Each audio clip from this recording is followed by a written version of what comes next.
Hello, everyone. Welcome to another DCU Daily. Here we are, starting the week and starting the week right because we have tons of news for you. Three big stories of the news, mainly with the box office. Of course, Predator Badlands is doing pretty well, so we're going to be talking about that as well as a couple other box office related things. Then, of course, we have MCU Weekly, kind of MCU Daily, kind of whatever the heck that is now. We're going to talk about that because there's a lot of Avengers Doomsday stuff dropping and lots to talk about there. And then, of course, more and more about Paramount Skydance because Paramount Skydance is like a wart that you fucking can't get rid of because everybody needs to let you know, hey, these guys, these rich pricks, still exist, and unfortunately we have to keep talking about it. So here we are with that, and then of course we have to get into our quick hits, and then our DC quick hits, and then probably the biggest story in terms of today is our boy Jimmy Olsen getting his own show. It was rumored before, but now he's finally getting it, and there's going to be more monkeys this time around, guys. So stay tuned for that. We are going to be delving in right after this wonderfully Knuff intro. It doesn't seem to matter what I do. I'm always the number two.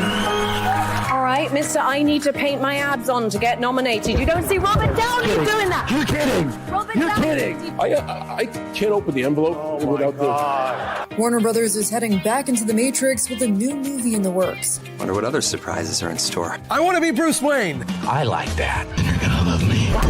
There's the shot right there. That. Okay, we don't need to see Right there. You look ridiculous. Well, not no more, he don't. What, dude? I can barely understand you. Your accent's insane. What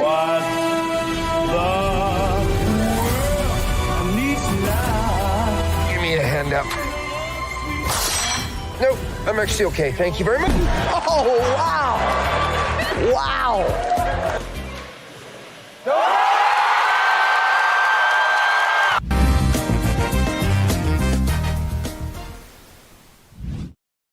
Hello, everyone.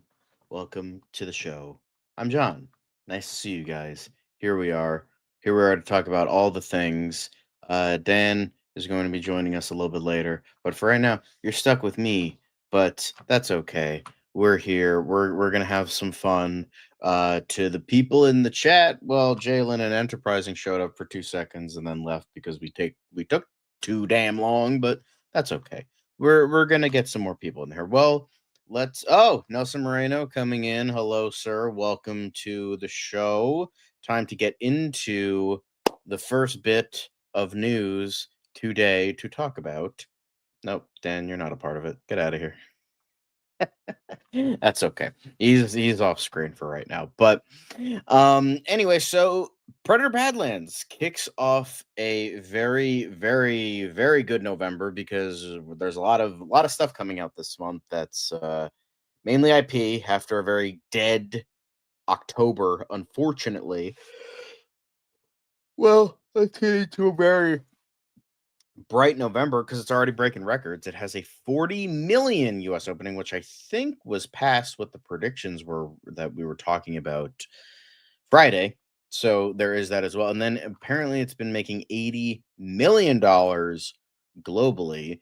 So Dan Trachtenberg still remaining the hero, the unspoken hero of the Predator franchise, because it is killing it. It is the biggest opening for the Predator franchise since, well, now not since anything, but like the biggest, overtaking AVP, Alien versus Predator, because that was the biggest opening technically for the Predator franchise, and now it has surpassed that domestically and 2018's The Predator for 48.9 million. So thank you, everyone, for going to see this wonderful little movie. I did my review of it way back on Friday, one of those days. I think it was Friday, where I reviewed Frankenstein and this. So if you want to go check that out, go check out that DCU Daily.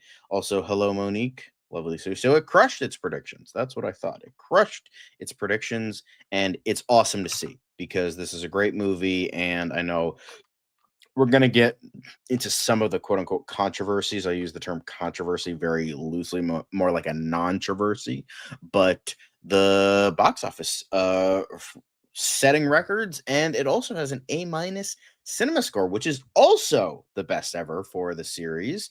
So say what you will about it, Predator Badlands is in fact killing it. So congrats to the film. It it also certainly helps that it is a PG-13 film.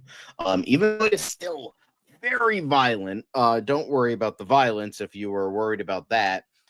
Since there's no actual humans in this movie, there's no red blood. Hence, because of that, no R rating. So don't worry about that. It still is violent, possibly even more so than other installments of the franchise. It uses practicals very well. It uses CGI very well. So if you were if you doubted, then by all means go and see it, and and the people are going to see it. So I mean, it doesn't have that, but it does have a good story, good characters, and not better than Superman. No, God no. But it was a very fun time. I think it does. I think I think I said this in my review too. And I think it was like about 15 minutes too long in the middle, or I think it deserved 15 more minutes in the middle of the film. I just think that their chemistry needed to be developed a little bit more, little bit of a rushed ending, but it's still overall a very good movie. I just wish there was more character stuff in here. I think it could have benefited from maybe like 15-20 minutes. And it has some pacing issues, a little bit too brisk, but I think the 15-20 minutes could have helped with that. But even then, Badlands, it's, Disney topping 4 billion worldwide at the international box office, finally being on the same level as Warner Brothers, because I believe Warner Brothers was at that earlier this year with many of its films. So, in terms of Predator or Deathstroke, that's a really good one, considering that Predator has way more advanced weaponry, considering they're an alien. My money's on Predator. Or the Yucha is technically the alien race that is called, that we call predators. But so, yeah, great global opening for Predator Badlands. Unfortunately, it has gotten a bit of backlash. I've heard this from people I know. Unfortunately, that it hello D Cole, nice to see you. That it unfortunately because it has like a female character in it and it has a cute sidekick in it, that it's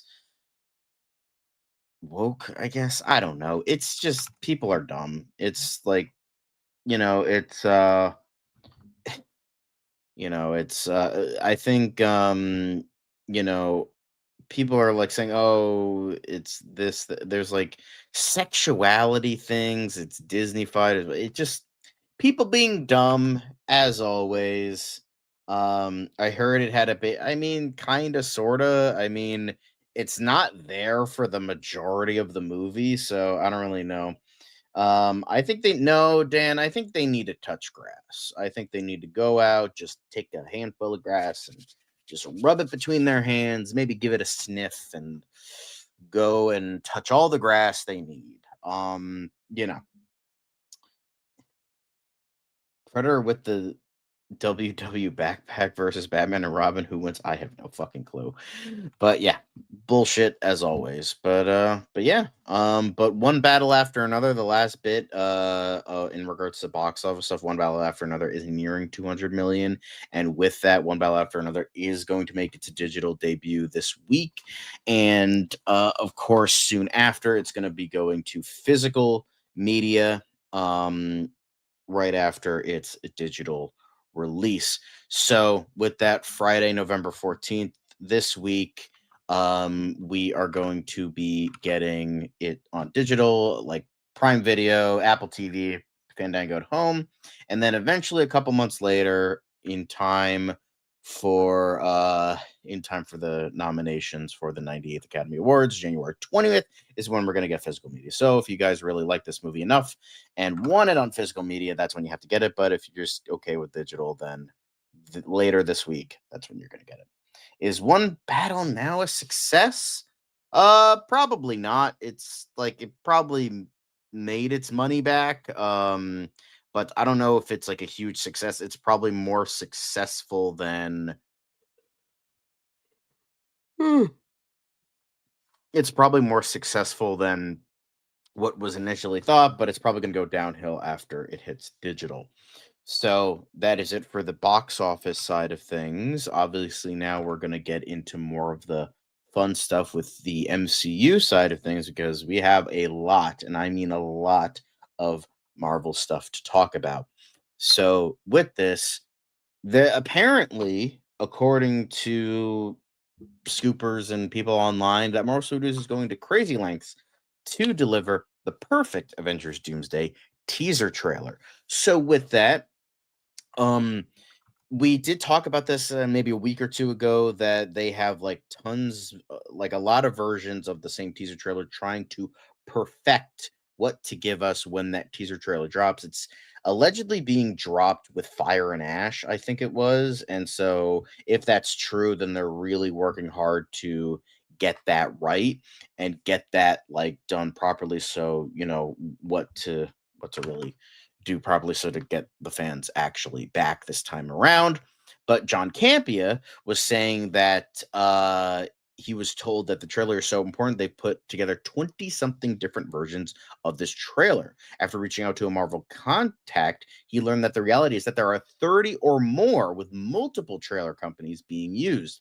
The plan is clearly to find the perfect trailer that can restore faith in the brand that's declined in popularity fairly significantly since Endgame's release. So, with that, there were initial reports that it would be Doom heavy. You know, it's take that with a pinch of salt because Campea also further stated, I can tell you that I spoke to somebody over at Disney. It's 100%. They are featuring some kind of teaser, some kind of trailer of Avengers in front of Avatar Fire and Ash. Okay, so I was correct with that. And with all that, so many people are coming back and they're really trying to make sure this works. And apparently, the big thing that they're talking about um, is something we'll get into soon. Now, another rumor going around is that this it's going to reveal Marvel's Kang inspired plans for Doctor Doom, but you know, a Kang variant who defeated his variants and ended the multiverse war by creating a singular sacred timeline. Then, you know, that was brought up in Loki.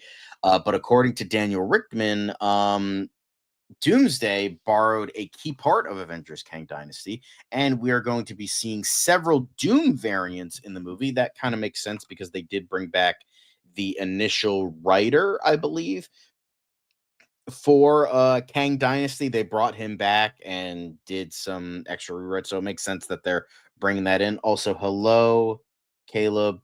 Nice to see you as always. I don't think so. Maybe if some more time has gone about, but like when you get defeated by ants, it's hard to be, you know, the next Thanos. So there's that as well. No. But with that, Dan, hello. Welcome Oh, to the hi. How are you doing today? I hope you've had a good day, probably a very busy day if I were to take a stab at that, but how you doing this Yeah, yeah. All that is true. What the hell? I might have spilled soda on myself again. That's like I got deja vu for that. What the fuck? Remember I did this the other day? Anyway. That's okay. I spill on myself all the time. You know, it's all good. I'm like, what are So, those? It's like I've got stuff on my. Okay, never mind. Back to what we were talking about. Hello yes, Nelson. How you doing? apparently we're going to get Doom variants in Avengers Doomsday. We can get a Council of Dooms. There might be a woman in there somewhere because that makes sense. Multiverse, anything can happen. So, you know, there's a lot of speculation that the Doom variants are going to be wiping out the Kang variants to show the power of Doom, and a way to get rid of like Kang shit, and we don't have to deal with that again, and bring in possible, You know what? Okay, we're gonna keep going with this because it seems like, and a lot of what we're talking about at this point, whether it's Daniel Rickman or John Campia or I think Christian Harloff or whoever else, all of these folks, I have no idea how credible their sources are. Right? Exactly, we don't know. Oh, I heard from a guy, and it just like, did you? It seems like a lot of them are just like they want their piece of. I'm not saying that's their stated intention, but it comes across as if everybody wants their piece of Avengers Doomsday news because that's the biggest thing and probably really the only thing Marvel has going on right now that people genuinely care about. Because there's like 5 TV shows coming out next year, and all of them have interest, but none of them have the kind of interest. Like as far as all the Marvel TV stuff goes, by the way, hello Tony in the chat, how are you doing today? But as far as all the Marvel TV shows go, like next year, before we get to a single Marvel movie, there's going to be like 2 or 3 Marvel shows. It's going to be the trailer of all time.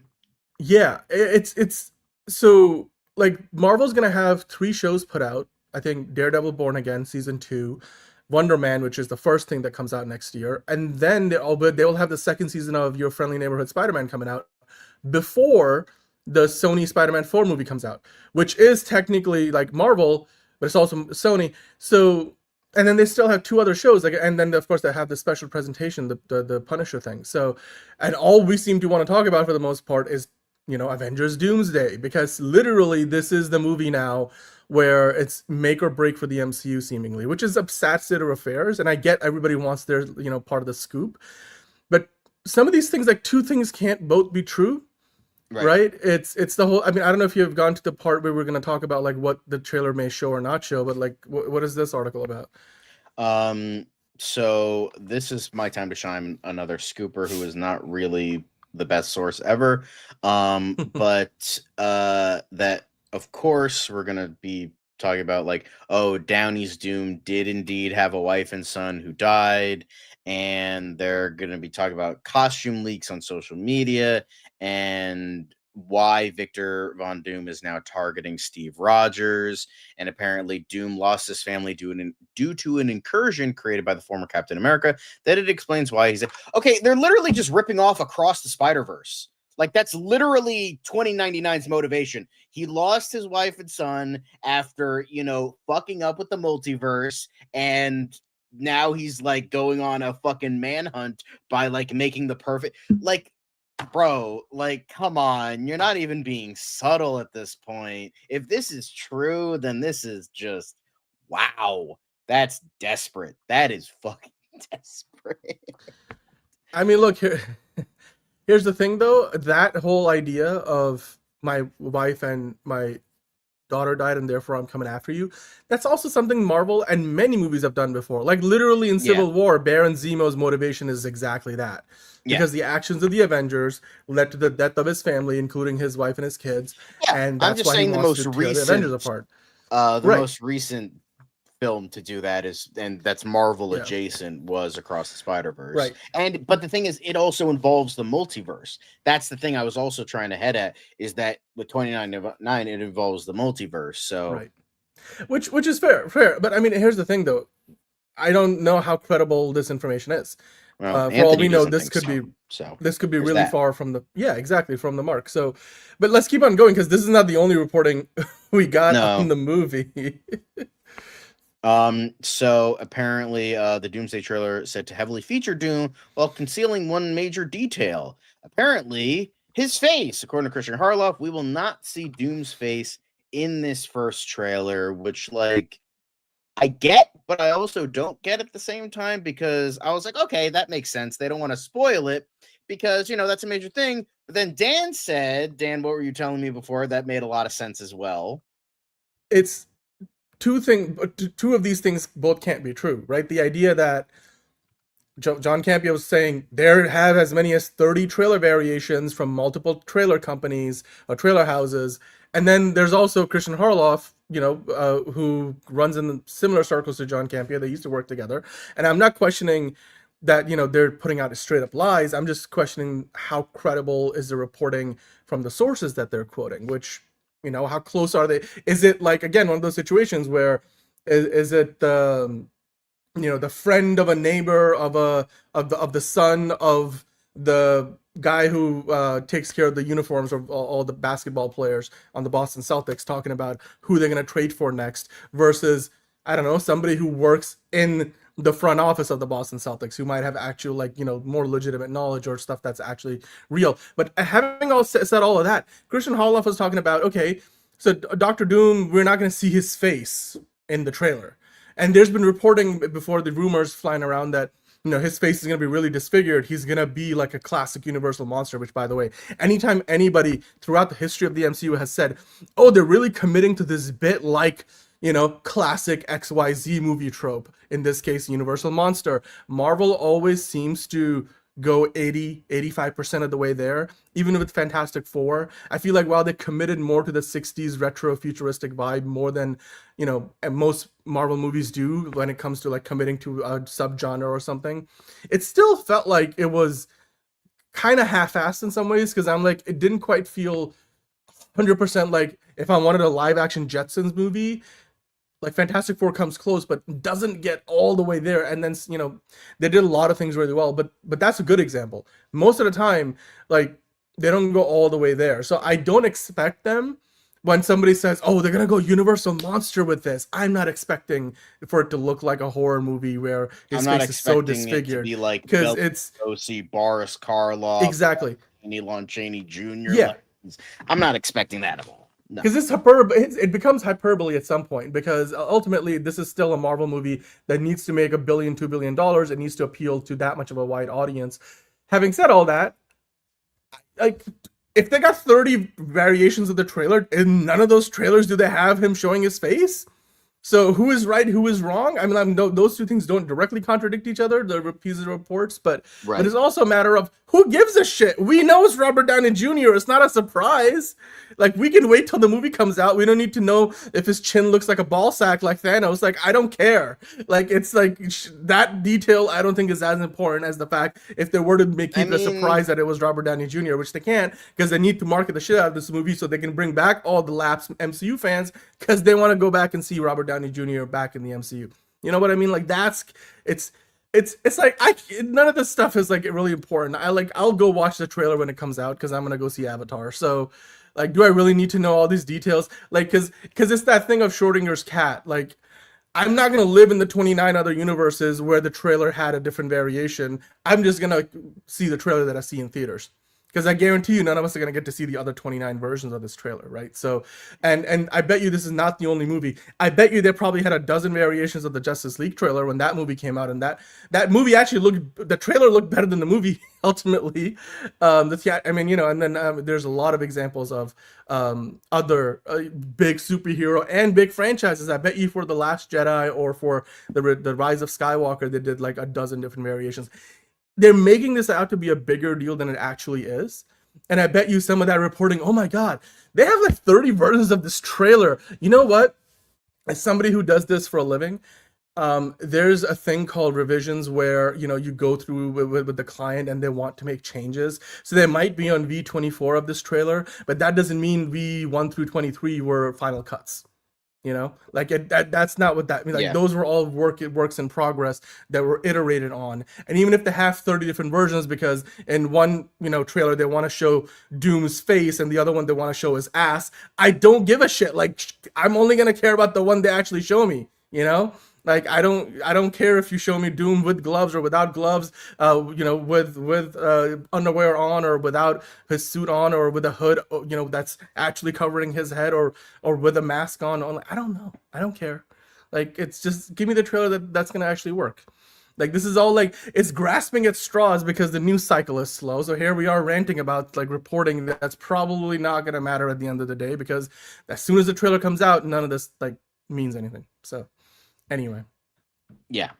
Anyway. Yeah.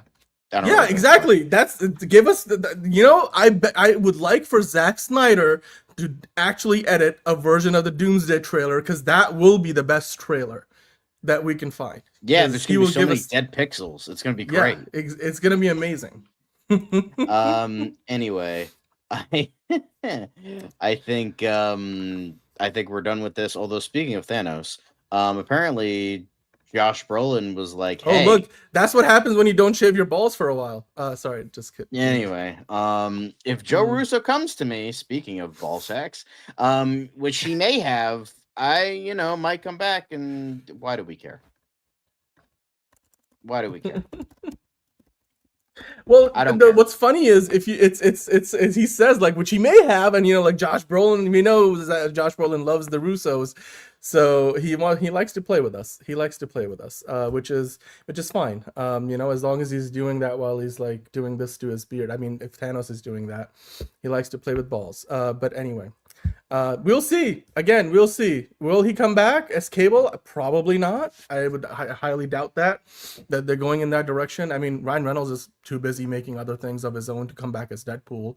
But then again, apparently he's maybe for remaking Secret a Wars, Clint Eastwood movie or something. But we got something from the cut that. 1970s. Yeah. There were too many stories. Remember, We will save till that he's for- 90. Till he's 90. But who cares? Anyway, apparently a huge part of Fantastic Four First Steps was scrapped and replaced before the movie's release. Yeah, I could have told you that from watching the fucking hacked up mess we got in the theater. Yeah, crazy. I could have told you that. So Basically, apparently, was it? Yeah, Michael Giacchino, right? Go ahead. but he said he wrote a whole nother score for this film that you probably won't ever hear. I just remember seeing it for the first time with the music, and something didn't feel right. So essentially, it's Michael Giacchino saying, "Hey, there was another score," But Well, also, he was saying well, he was saying they cut out like some stuff, like they cut out a whole like romantic love interest arc for one of the characters. Yeah, it was for the Mole Man, thing was it? with the school Oh, the teacher thing, because the she was thing, in right. like 2 scenes. You have Natasha Lyonne. She was in 2 scenes of the fucking movie, and it didn't amount to jack squat. So Yeah, that was a big setup with no payoff, and I was disappointed because I'm like, even in terrible Fantastic Four movies, they got that part right. They gave the Thing a love interest that made him more relatable. And I know you don't want to just repeat that, but anyway, there was that, but also they cut out John Malkovich, deservedly so. Go fuck yourself, John Malkovich, for like a big what would you call big timing Marvel for years, and then Kevin Feige finally had his revenge. I guess he paid him money and to not put him in the movie, but still, Kevin Feige's got fuck you money. He got his money in the end. I know. I don't think he really cares. Exactly, but like Kevin Feige also has fuck you money, so who gives a shit? Like I don't think Kevin Feige's losing sleep over paying a few $1 million, whatever it was, to John Malkovich to then cut him out of the film. And again, I'm being facetious. Maybe they made the cuts because it's simply just I mean, they wanted Matt a shorter Shackman movie. said it wasn't necessary, So- even though it felt like it should have been Yeah. necessary. But Anyway, but like his character was like there was a big fight sequence at the beginning Red that Ghost. got cut out, and Red Ghost, and so there was a score. Like basically, they must have made this change late enough in the process in post production that Michael Giacchino already wrote a score for that whole sequence, and then all of that had to get scrapped because obviously without the sequence, like there's no need to include the music. Right. So, yep. But there we go. But then to the comic side, apparently Brian Michael Bendis is going back to Marvel, and he's going to be writing for Avengers number 800 alongside Mark Bagley. Why do we care? Why do we care? Brian Michael Bendis hasn't been good since like House of M, and like even that people, or like Secret Wars, not Secret Wars, Secret Invasion. Like, why do we care? Like, this dude has literally torched half of the DC universe, and then he's like, okay, I'm done. And then he goes back to Marvel to fuck up their shit too. It's like, okay, great. Can this guy retire? Because I don't give a fuck, because he hasn't been good since like half of our audience has been in diapers. So like, I don't really fucking give a shit anymore about Brian Michael Bendis after like destroying Superman's credibility for Rebirth. So eat ass. I don't care. Well, I guess. Well, he's one of those big name comic writers. When he goes from one side of the aisle to the other, it's a bit more newsworthy than the average comic writer changing jobs. So, yeah, it's all good. I mean, hey, we'll see. Maybe he'll find something good to Probably put out there not for us. So anyway, speaking of the last bit of Marvel Hey! here, apparently a new Wonder Man image reveals the Black return of an Manta. iconic MCU villain.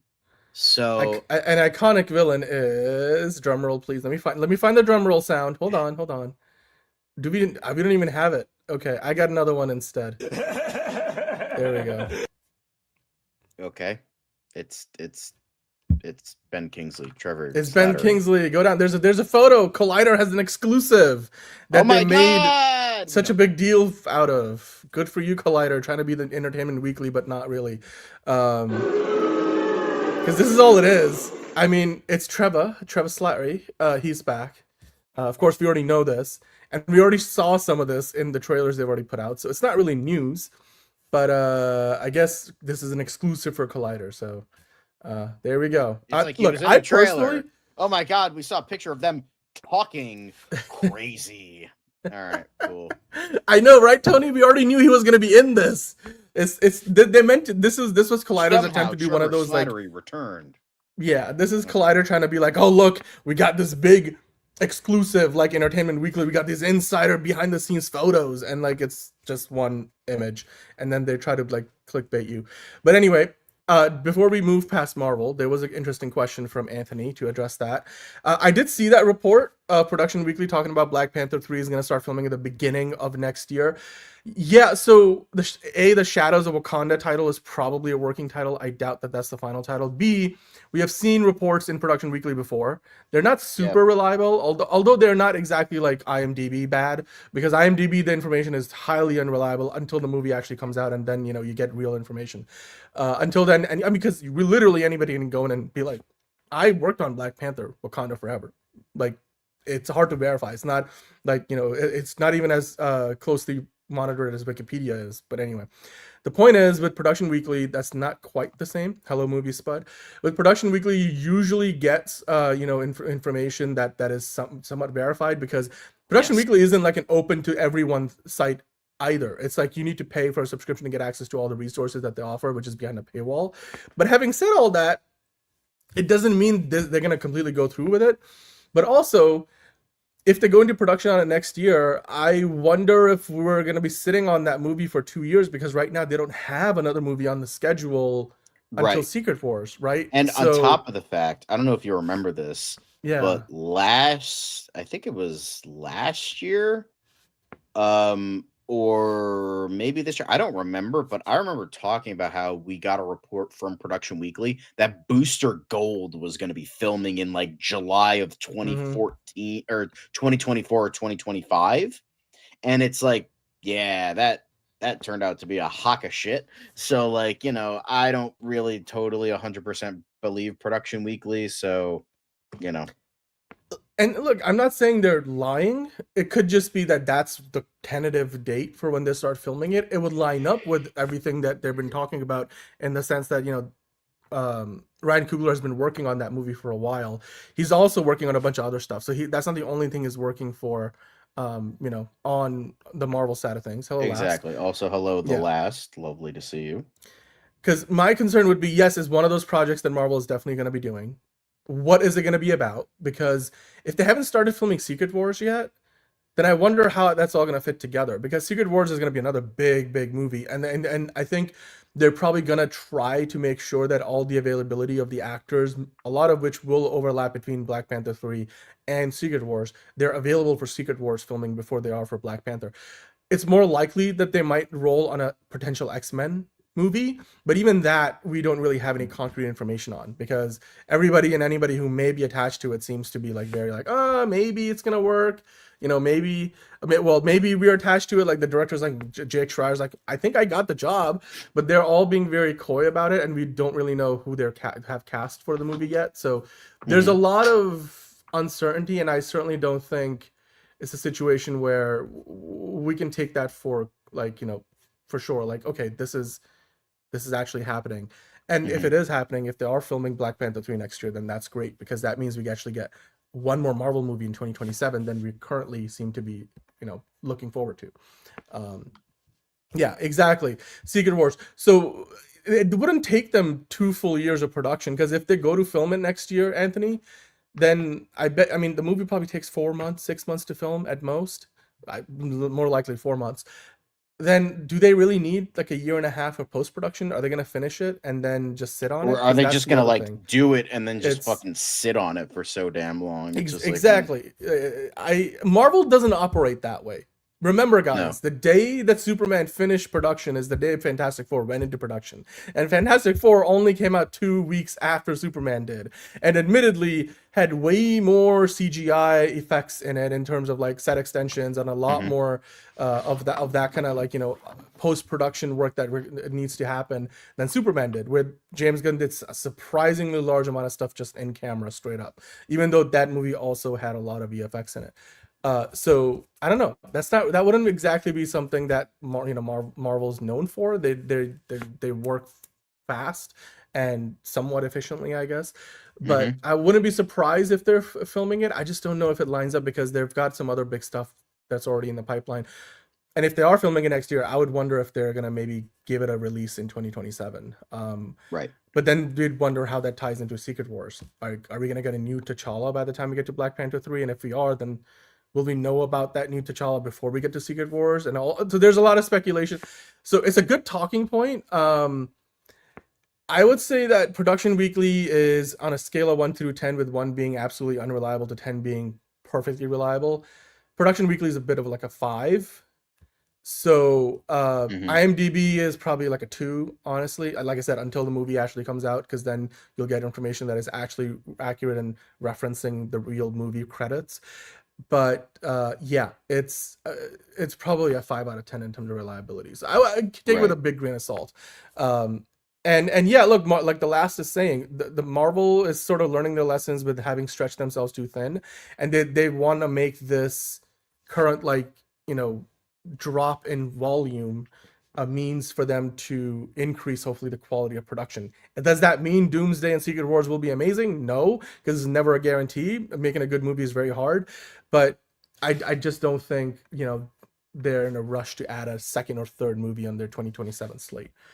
Quality over quantity, that's exactly what we're getting at. Hello, Ron, how are you doing? Hope you're having a good day or a good evening. Spider-Man Brand New Day is a tight one, 1 year filming to release timeline, same as Fantastic Four. Marvel isn't holding on to their movies hostage unless they're forced to. Exactly, last. And that's why I wonder if, you know, that report from Production Weekly is true, because remember, they took that untitled Marvel movie off their calendar, Disney did, for 2027, that we were speculating could be X-Men. So currently there isn't another Marvel untitled film on the 2027 calendar. So if they were to get Black Panther into production next year, are they going to, like we were talking about, sit on it for an extra year? Because I bet you will be ready to go by 2027. And so if they're going to wait to release it in 2028, that's a long time for them to just sit with it. So yeah, but hey, I'm glad that you're having a good evening, Ron. But with that, John, I think we've come to the end of MCU Weekly, and let's move on to other stuff.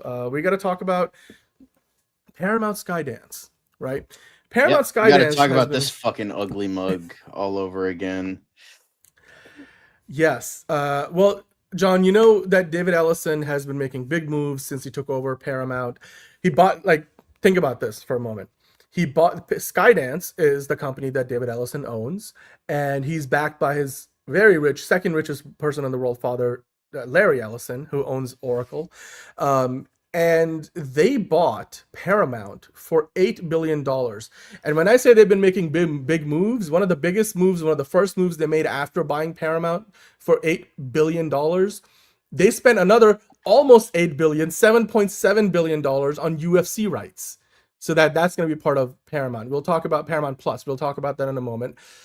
But now their first quarterly financial reports have come out, Q3 of the year. And since the takeover completed, which was late summer, so this is the first time that this new leadership is giving us numbers, they're targeting in that report $30 billion in revenue in 2026, which is, you know, higher than the number projection from before. They're also looking to do a comprehensive strategic review that might not, that might basically filter out any IP or elements of the company that are not core to the plan that David Ellison has for the company. So they might either try to sell those pieces or just shut them down. Like if it's a movie that doesn't make any sense, if it was a TV series or an IP, they will just, you know, choose to shelve it for now. So stuff like that. But John, there's more to this than just, you know, the projections for what they're looking to make in terms of revenue for 2026. If you go to the next article here, Paramount continues to showcase under the new Skydance leadership that they are committed to getting bigger and becoming a true power player in Hollywood. Because while Paramount is, I think, either the oldest or the second oldest studio in Hollywood, I think Universal might be the oldest, they are not, like, from a production standpoint, in terms of the number of movies they put out, the amount of franchises that they have, all the IP in their closet, they're not the biggest. Far from it. And you can tell that from their market share. They're not one of the biggest streaming services. They're not one of the biggest studios in terms of, like I said, franchises. Like Universal has Fast and Furious and Jurassic Park. Disney's got Marvel, Star Wars, Pixar. Warner Brothers have Lord of the Rings, Harry Potter, DC, and beyond. What does Paramount have? They have Top Gun. They have Nickelodeon, so SpongeBob SquarePants and stuff. They've got Mission Impossible, which might be a franchise that's surely gonna be on the shelf for a little bit. But beyond that, they don't have a ton of huge franchises that are on that level. But Paramount, under this new leadership, they just announced in those financial results that they will increase their annual film slate number from what was previously, under the previous regime, 8 movies is what they were targeting for 2026, to 15 movies. And they actually were beating their previous projection because they currently have, I think, 9 movies on the slate for 2026. If you scroll down here, John, we actually have the list of movies they've got coming out. And that will be a great example of why they need to, build up their IP, or certainly optimize the IP that they do have. Because look at these movies that they've got on the calendar for next year. Primate. I have no idea what the fuck Primate is. Scream 7. Sure. It is a killer monkey movie. Great. I feel like we have gotten too many of those recently, so it doesn't really stand out to me.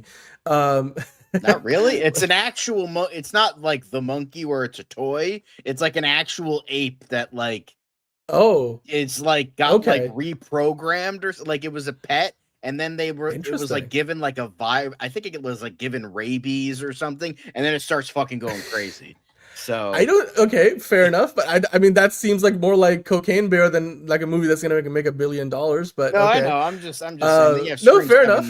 Which looks like dog shit. But it's not going to be a big movie, right? I mean, the Kendrick Lamar, Matt Stone, and Trey Parker movie seems like it's an experimental one, like something that could potentially be really good. But is it going to make a shit ton of movies? Probably not. I know they're working on more TMNT movies, but that's definitely not for next year. They've got another scary movie on the horizon. I don't think that's going to be big. Paw Patrol, the Dino movie, it's going to make money because it's Paw Patrol, but it's not going to make like huge money. They also have the propaganda. No, I'm just kidding. They also have got the Last Airbender Legend of Aang movie. That's basically, the kind of Paramount or Nickelodeon retaking, by the way, hello watcher, retaking the Avatar franchise and saying, we get to do the Aang movies and we get to do them well. Then Street Fighter, I feel like, is a decent one, but how good is it going to be? I feel like it's on the same level right now as Mortal Kombat, and Mortal Kombat isn't exactly blowing the doors at the box office. Then they've got Ebenezer: A Christmas Carol, the one with Johnny Depp, and I think Ian McKellen joined it, and Tremel Tillman, Andrea Riseborough's in it, so quite a few of them. I know they have like Star Trek as a franchise, but currently on the movie front, it's not really doing much. So there's that. And the Transformers are currently also like, in the closet because they might be redoing the. Then they got the Angry Birds 3 movie coming out, which I for a long time didn't even know they made a second Angry Birds movie. So anyway, John, but if you actually go back down to the second to last paragraph in this article. So while you go up a little bit from the list, there you go. So while they have these list of rather underwhelming movies on their slate for next year, you look at some of the deals that they have made since they bought Paramount. Skydance did. They've signed on the Duffer Brothers for 5 years.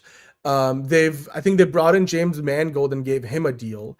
They brought in the weapons producing team, JD Lifshitz and Raphael Margulies, and they've got them on board. I know they just lost Taylor Sheridan, but he's still writing the Call of Duty movie that Peter Berg is going to be directing, Peter Burge. Then, of course, they've got a UFC for Paramount Plus. So they've been throwing a lot of money around. And despite the fact that this year the Naked Gun didn't do as well, the last Mission Impossible movie with Tom Cruise more or less lost money, I kind of like the ambition, John. What do you think about the idea that they're going from... They want to literally double the number of movies they've got on the calendar for next year. Like I don't know where they're going to come up with some of these movies for next year. I didn't really say if this is the goal for 2026 necessarily, like straight up, even though that's the implication and that's what the headline implies. But Do you think they're going to be able to either acquire or like put more movies into production, or maybe increase the profile of a movie that might have been going straight to Paramount Plus? Because also Paramount does make movies and TV shows for other streaming services. Like Reacher is a Paramount Skydance show, right? Like they make the show Cross on Amazon Prime is their show. Do you think, because they have also made some movies for Apple? I think there was a remember the Tom Hanks movie that was a Paramount Skydance movie, I believe. That was about like World War II. There was also Masters of the not Masters of the Gorge. The Gorge also recently that came out. That was also a I did just movie. watch it. I remember. Oh, hey, look, So, Skydance, and I was just like, oh. So, do you think? I mean, is it a good thing that they're trying to literally double the number, almost from 8 to 15, starting in 2026? Because this also maybe lends a little bit of credibility to the idea, because in the article they talk about they're aiming for 15 to 2026, but long term they want to get to 20 movies a year. Yeah. And remember, David Ellison's argument for buying Warner Brothers was we need market and scale. We need a greater percentage of the market, and when we bring in Warner Brothers Studio Pictures into our fold, and DC and everything else, we're gonna not cut down the total number of movies. We're gonna increase them. We're gonna make as many movies as the two studios separately do, if not more. That's David Ellison's pitch for buying Warner Brothers, to convince Warner Brothers that this is a good move. And AMC's Adam Aron, the CEO, was recently saying they don't care about who buys Warner Brothers. They just want to know, are they gonna cut down the number of movies that are gonna play in their theaters, which makes sense. So do you think this is a good indicator that Paramount has the ambition to keep pushing? Because the more movies we get, the less likely we are looking at box office weekends that are 39-year lows, like last week, or the Halloween weekend box office that was so trash. What do you think about this news? Do you think this is the right way to go? And are you convinced by Paramount's ambition, or do you think this is a little more inflated hype than it should be? I think here's the thing, it's a decent idea, but at the end of the day, you're still owning not one but two major older companies under your belt. Like, again, how the fuck this isn't a monopoly is beyond me, but like, I don't know that level of Well, you're talking law about the and merger shit. though. Yeah, The but I know, potential but merger, like, right? Yeah. but like, I'm just talking about that. If that's like the ultimate case of like, 20 to 30 movies, and is it a good idea? Sure. But like, it's still like, as you said, are they moneymakers? No. But it's just like, you can only do so much. Obviously, at the beginning, it seemed like when Warner Brothers were merged with Discovery, it was not doing well. And now Warner Brothers has had its biggest fucking year in like a decade. So there's that. That's the one. So there is that. But like, I don't know. It's just like, it's a good idea, but I feel like something in my gut feels like this is wrong for some reason. Maybe it's just like, fuck billionaires, but I don't know. It's just you know, I appreciate the fact there is the idea of, you know, we're trying to increase the amount of movies, but I feel like it's coming from maybe the wrong place. You still bought out a company, you're aiming to buy out another one. It's still a little bit murky and irksome to me. Yeah. Well, I think The Last is making a really good point. Like, it's a good indicator for sure, in the sense that they're going to want to put out more movies. Like, but quality always trumps quantity. And I think that's the key here. Like The Last is saying, Paramount haven't proved that they can consistently provide box office or critical success in quite some time. But look, all it takes is one good year, right? But you got to keep it up, obviously. You can't be like one good year and then you're like down the toilet the next year. Like Warner Brothers, they're going to have expectations from their shareholders and from the movie-going community next year, from us fans of the movies, because this year was so good for Warner Brothers, has been amazing for Warner Brothers. Can they keep that up? Paramount, on the other hand, has had a pretty off year by comparison.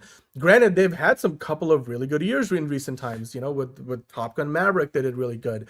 Of course, when they hit, they really hit. This is the studio that brought us The Godfather, but they also didn't bite on the Megalopolis movie. So I do wonder if they're going to go from 8 to 15 or 9 to 15 movies. It's already November 2025. I'm like, you're not putting a movie into production that still makes it into theaters, you know, next year before the year's out. So unless you have stuff in development that's being fast tracked, or are you acquiring movies, or are there movies that were previously going to go to streaming or directly to straight to DVD or digital release that is going to get bumped to a theatrical release? How do you approach that? Because that's where I'm skeptical. I mean, you could make that work if that's your approach to making that number.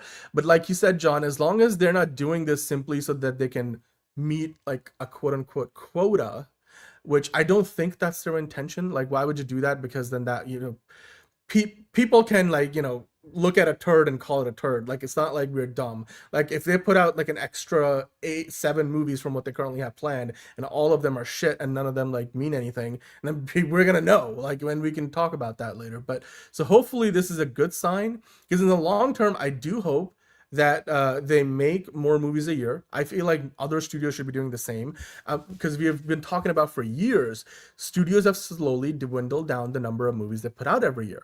Like Paramount had 8 or 9 movies planned. That was their goal, the old Paramount. The new Paramount wants to do 15 to 20 movies. Apple made a commitment for doing like 15 theatrical movies not too long ago. I think Amazon did something similar. So when Apple and Amazon, who aren't even like traditional movie studios, are making those sort of theatrical commitments, why can't a studio like Paramount do the same? And so on that level alone, I think this is good, because it stresses, to the shareholders that this was from a call for the Q3 financial results, as well as to the average moviegoer. There's an extra 7 movies that are going to be playing in theaters, John, and that means an extra 7 box office weekends that will potentially get a boost.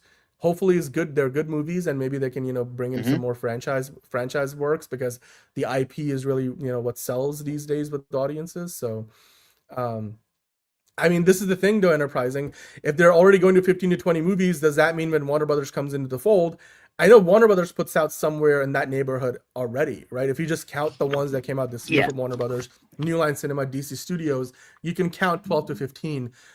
You do the math, will they be putting out 40 movies a year? So that's the thing. They've certainly invested in some of the best top creatives in the industry today, so we know they've got the talent available to them.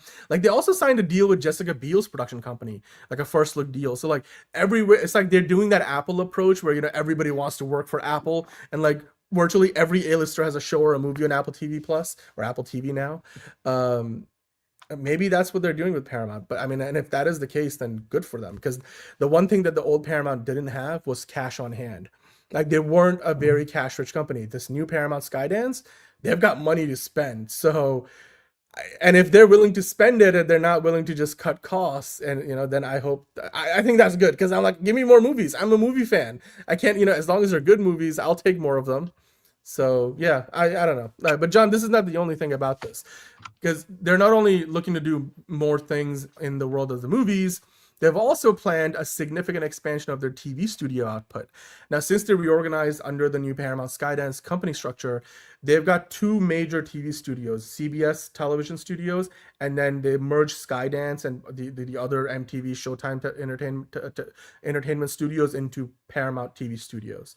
So there's Paramount TV Studios, which focuses more on the streaming side of things, so creating the shows that go on either Paramount Plus, or they go to other streamers like Amazon Prime, where they have Reacher and Cross, or like to Apple TV Plus, where they have a bunch of movies and TV shows.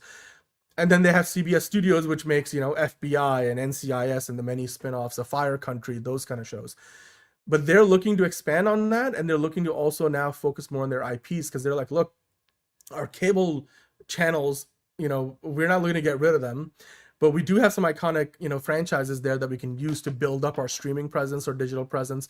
Like, we can do more SpongeBob. They just re-upped to Jon Stewart for the Daily Show. So that's the goal here. So it looks like the strategy is to do more, go bigger on both the film and the TV side of things, which I appreciate. John, what do you think about this? Do you think this is the right way to go about it? Because they also still have, for however long, I don't know if Taylor Sheridan is gonna keep making the shows that he's in charge of once he leaves them in 2028. But they still have Landman, they have Mayor of Kingstown, they have the last season of The Chi, which is not a Taylor Sheridan thing. But they have a lot of those Yellowstone spin-offs still. So do you think that here again, Paramount is showing the right kind of ambition, or are they maybe going to stretch themselves too thin? Do they have enough quality IP? Because this is the same, this is not the same Paramount, because there's new leadership, But they had a Halo show that is canceled now. Like, they've got other stuff they can do, but what do you think? Where do they go with this? Are you liking what they're? Yeah, I mean, they pitching? have a lot of the thing is that's where it is. They have a lot of TV stuff right now, and I think they should kind of double down on that if it is going to work for them. And I think a significant expansion might be the best course of action for that. Yeah. The part that I like about them is they're like, we're not going to spin off our TV network, cable networks like NBC did or Warner Brothers wants to do. We want to actually use them and leverage all the IP that we have there, which, you know, isn't like they have a ton of IP, and it's not like the same level as having a DC or a Marvel. But it's you know, SpongeBob is SpongeBob. SpongeBob is huge, and they've got all the other stuff that Nickelodeon has to offer. And you know, Taylor Sheridan, I don't know, they'll still hold on to all the stuff he made for them, but I wonder if they'll continue any of those shows once he's gone in 2028 over to NBC Universal on the TV side. But anyway, John, let's keep on going here. We have a couple other headlines to walk through because Paramount's plans continue. Like I mentioned there for a moment, they won't be offloading their cable business. That's Jeff Shell there in the photo, who's the head of their television side of things. And they'll be using MTV and Nickelodeon to help grow their streaming businesses. Now, of course, they did cancel Ridiculousness. Oh no! Anyway, but they're looking to bring back other things. So I don't know if that means we're gonna get more music videos on MTV again. But yeah, we'll have to see. Why do that when you could just go to YouTube for free and watch it? Like, true. The Last Ronin off the. You know what, Watcher? That would be really good. That would be really good. There's some like stuff in the Paramount library that they could bring back and really leverage, and I think that's do a sequel to Transformers fucking 1 because that was unanimously agreed to be the best Transformers movie of all fucking time. Yet it bombed because they fucking marketed next to nothing about it. So like, do that. I mean, I don't know. Do a new GI Joe thing that is actually good. Like they've got that. You can. I mean, they promised that at the end of Rise of the Beasts. So it's like, fuck it, do that. I don't know. Yeah. Apparently, Michael Kelly might be in it. Who the fuck knows? I mean, he was there. Anthony Ramos, fucking get him part of it. I don't know. I mean, he's still busy doing other stuff. He's in the Marvel Cinematic Universe now. Anyway. Yeah, and a fucking show nobody remembers. Anyway. Yeah, Transformers 1 was a better movie than it, you know, what it deserved. It was better than what it deserved at the box office, or what it got at the box office. Dude, I would love to get like a proper Beast Wars that isn't like blended into a bigger Transformers movie. I would love to just get a Beast Wars adaptation, because I grew up as like a fan of that show, even though the animation was not good.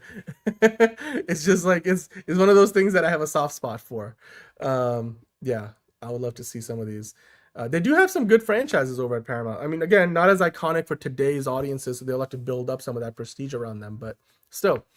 But John, well, the thing is, Tony, you can't say it's mediocre if you've never watched it.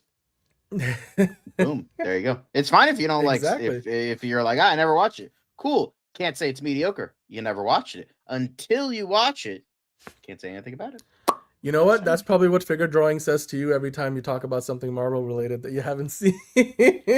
I don't judge things. I'm like, this looks bad. Is it the greatest thing ever? Maybe. I don't fucking know. But I will say this. Yeah. I mean, Ironheart could be the greatest thing ever. But like saying it, nobody remembers it. I think that's pretty factual, considering the fact nobody's talking about it right now. I'm just saying. I mean, also Disney really didn't give it much of a shot either, because they probably knew that's that also it wasn't true. going to get. I'm just saying nobody remembers it. I'm not saying it. I'm sure it's the greatest fucking thing ever created by humans. I'm sure it is. I can't say a thing about it because I haven't seen it. There you go. Well, John, for all the money that Paramount is spending, they have to pass some of that expenditure to the fans, because, according to David Ellison, and I think he's fair in saying this, the UFC bouts, because remember, when UFC comes to Paramount Plus, it's not like you still have to pay $60 for every pay-per-view or $100 or whatever it was. You're going to get the pay-per-views included in your Paramount Plus subscription and all the UFC fight nights. So 13 UFC numbered events, which are all used to be pay-per-views, as well as all the fight nights, including some of those events being on CBS, like the big CBS broadcast network. And they just signed a deal with Zuffa Boxing. Remember, Zuffa was the name of the company that used to own UFC back in the day. They bought them in 2001, and then that name went away when they merged with WWE to make TKO. Like I think they got sold to WME IMG. That's when Zuffa went away because it was like a holding company that owned UFC. And then the Zuffa brand has come back because there is an article here. If you go to the next one, they made a deal because the Zuffa Boxing is basically a joint venture between TKO, the owner of UFC and WWE, and IMG, and the Saudi PIF, the something, what is their sovereign wealth fund essentially. So they're going to be putting up like 12 to 13 boxing events a year. So this is like a new big boxing promoter. So if you go back to the other article, as a result of all that, which I understand, like you're giving people like 13 pay-per-views that they would have paid $60 to $100 per pay-per-view included in your Paramount Plus subscription, they're going to be looking to raise their prices next year. They didn't exactly say when, but there is a price hike coming for Paramount Plus, which even now is one of the cheaper streaming services. John, are you surprised by this? Do you think this will be a worthy do you think the price hike is going to be worth the extra content, the new stuff you're getting? Most likely not. Definitely not. Because price hikes usually don't warrant it. So, yeah. By the way, I did love Teletubbies, Tony. So yeah, I like Teletubbies as a kid too. Who doesn't like Teletubbies? I like the purple one. What was it? It was Poe. He was the gay one, but then everyone got mad he was gay. Poe. So like I love Poe because I was like he's the biggest of I don't know. It was weird. Because he had like a purse, and then everyone was like he's gay, and then a bunch of people got mad that he's gay, and then they're like, I don't care. I'm like I don't have a problem with that. Although I will say the baby's face son was kind of cute growing up, but it is a little creepy. Yeah, she's an adult now. She's like in her 20s at this point. Yep. Well, the last, you're right, because they are cheaper because they don't offer as much. They have all of CBS's stuff. They have Star Trek. And remember, they launched as CBS All Access with Star Trek Discovery and stuff, and then they made the name change to Paramount Plus once the CBS, because actually that was before Paramount and Viacom CBS remerged, the sister companies, under Sherry Redstone, and then they changed the name. They added all the Paramount catalog.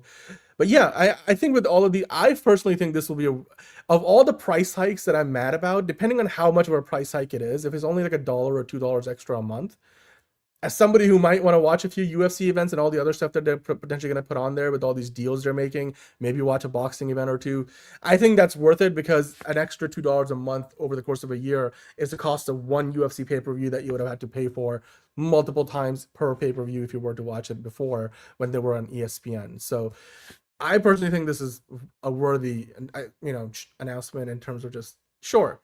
In this case, I'm okay with that, unless they say we're doubling the price, in which case I will not be okay with it. But I don't think they will do that. John, but there is one last element of all this, because in addition to raising the prices, because they got to pay for all of those, new big name deals that they got somehow, they've also announced that of the 1,000 layoffs that they just did recently, there's another 1,000 happening in the US.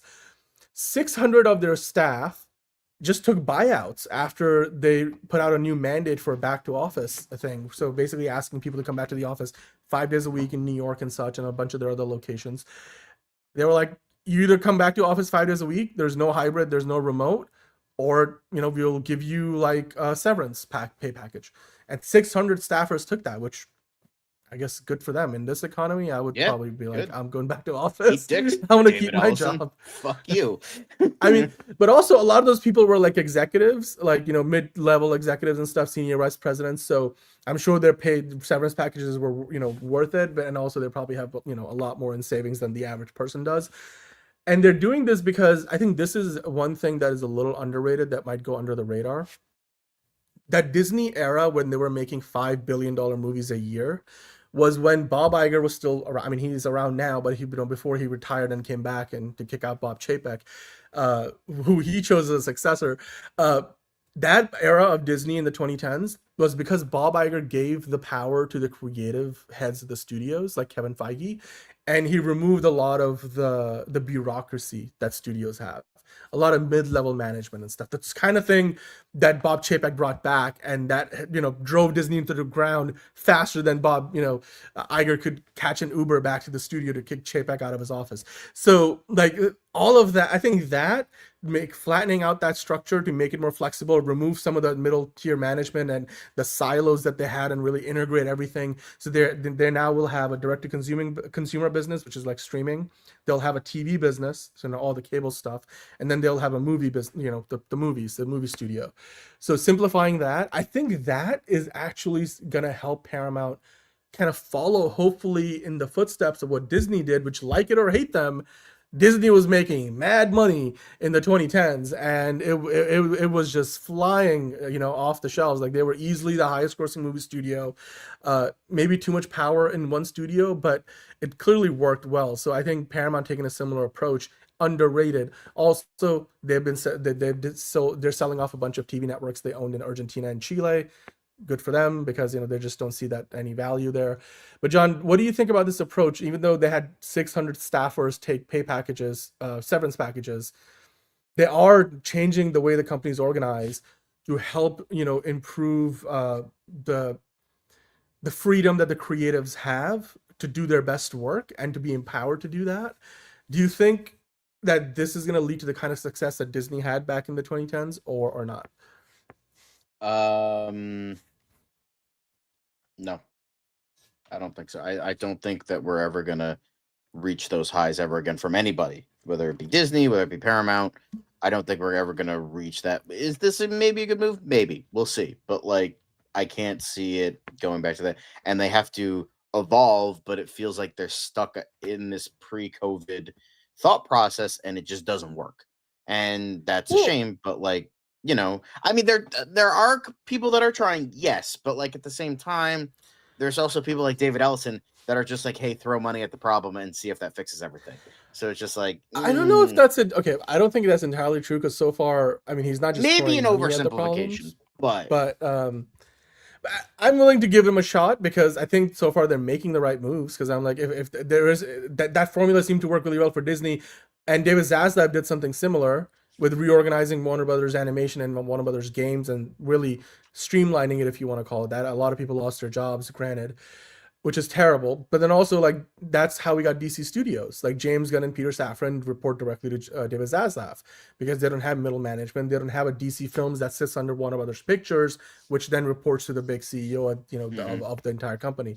So if it's working for DC, if it's worked for Marvel before, if it's worked for, I mean, not so much for Lucasfilm, but like, it might work for Paramount. Like, I'm giving it a chance, and we'll see if it actually works out or not. But Paramount is making moves, and they got some big plans, both in the TV and movie side of things. So you guys let us know what you think. Are these the right ideas? And it's going to take them a few years to see what the results will be. But we'll have to see how things turn out, because of course all of this might evolve again if they end up buying Warner Brothers, because that would be like literally a smaller company buying a much bigger company, kind of like what Discovery did when they bought Warner Brothers. Like, if Paramount buys Warner Brothers, they're buying a company that literally makes more money in every year than they do. So that could change the game once again. So we'll have to wait and see. But you guys let us know in the comments what you think about all of the plans that Paramount has. Twice as many movies as they currently have planned for next year, as well as a lot more TV shows, and they're keeping their television networks. They're not selling off the cable like networks like Nickelodeon or Comedy Central. So we'd love to hear from you. But John, right now we have other stuff to get into, don't we? We have the quick hits. We have something a little bit quicker. That's quick hits. It's very lovely. Anyway, let's get right into it. With apparently the Running Man final Red Band trailer released as more social media reactions race online. I haven't seen the trailer purely because I try to avoid final trailers. I mean, if I see it in a theater, then like, oh well. But like, I try to avoid them as much as I can, because usually the final trailers are a little bit more spoilery than the teaser and first trailers. So I haven't watched this, but it looks like a lot of fun. I can't wait to see it. I'm going to be seeing it hopefully Friday, and maybe I'll have a review for you guys on that day, maybe on the Monday I think after. I'm gonna go check it out too. I really want to Yeah. see this. This is one of my most anticipated movies for the rest of the year. So I definitely want to see it. The trailers are wild. I mean, the Red Band trailers are definitely worth the Red Band rating. And the reactions in this article, there's even more reactions out there, which just keep encouraging me and just hyping me up more and more. Like, you look at what they're saying. It's an enjoyable popcorn flick. It's Edgar Wright has made one of the best entertaining action-packed films this year. Like, it's all good stuff. Nobody's calling it like the next Godfather, but this is like, they had an absolute blast with the movie. That's the kind of thing you want to hear from this movie. Because if people are saying it's boring or there's not enough action or it's way over the top, that would be the kind of thing that I would worry about. I mean, even though this particular person said it feels oddly cheap looking at times, it just, Edgar Wright's spark kind of like lets it shine through, which, hey, you're going to see this movie because it's an Edgar Wright movie as well, and he's one of those more creative filmmakers that we will that we will be excited to hopefully see a lot more work from. And this is a good one. I think this could be the start of a new franchise. I keep saying it, if Stephen King would let them do it. We are in the East Coast time zone in the US last, to answer your question, but let's keep on going. Anyway, but apparently Leonardo DiCaprio has named The Dark Knight as his favorite film directed by Chris Nolan, including the ones he starred in. So it's like, yeah, you and everybody else, fucking get in line, you goddamn normie. Filthy casual. Hey, my dude, favorite Nolan movie's The Dark Knight. Please tell me that that your favorite Spielberg. I mean, movie what's is wrong with that though? That's crazy. I mean, okay, Right. What's wrong with that? He's a human like us, and he loves The Dark Knight. I think he's got good taste in superhero movies because He does The have Dark good Knight taste. is It's just like, yeah, you and a everybody really else. good movie. Like, I think it's Okay, either like okay, Dark I Knight mean, or maybe Interstellar. just because he's not- like those are the okay, only just- two movies that exist in Nolan's timeline. Not true. I mean, just because he's not being contrarian with it. I mean, it's also one of those things where if he says Inception, people were like, oh, no shit, because you were in the movie. So if anything, he's trying to go against that whole thing, right? So like Tony's favorite in Nolan movie is Inception. And I don't blame him, because Inception was the project that Nolan worked on right after The Dark Knight. And then after Inception, he made The Dark Knight Rises. So you could tell like it was the peak of Nolan's prime in a lot of ways, even though you could say he's still in the peak of his prime because he just won an Oscar and, made almost $1 billion with Oppenheimer. So I can't really, I wouldn't necessarily say that was the peak, but maybe it was the beginning of his peak. Like those three movies, I feel like I don't know, the three it kind best. of dipped with Tenet a little but bit. Like, you know what? Tenet. Honestly, I thought it was great, but Tenet like a is lot of really people good. I think Tenet got fucked by the COVID pandemic. Like that literally, and then because it's a hard movie to wrap your head around, and it's not a movie a lot of people saw because most people didn't go to the theaters, and a lot of people that saw it at home didn't get the full Nolan experience because we know you need. And then on top of that, I will say yeah. it is funny how it's like Tenet is going to bring people back to the theater. Meanwhile, Godzilla versus Kong is like, hold my monkey. And that was the movie that brought people back to the goddamn theater. I mean, there's a lot of movies that have done that. Like we've talked about how Top Gun Maverick did that, or Barbenheimer did it and stuff. But yeah, look, The Dark Knight is a perfectly good movie to make his favorite Christopher Nolan movie. I know for me, The Dark Knight's my favorite movie, like period. So, and I have very good reasons for that. I think it's just because it's my favorite movie doesn't mean I'm like everybody else. It's I can give you very different reasons than most people will give you, but I'm okay with this. Leonardo DiCaprio, he's appreciative of it.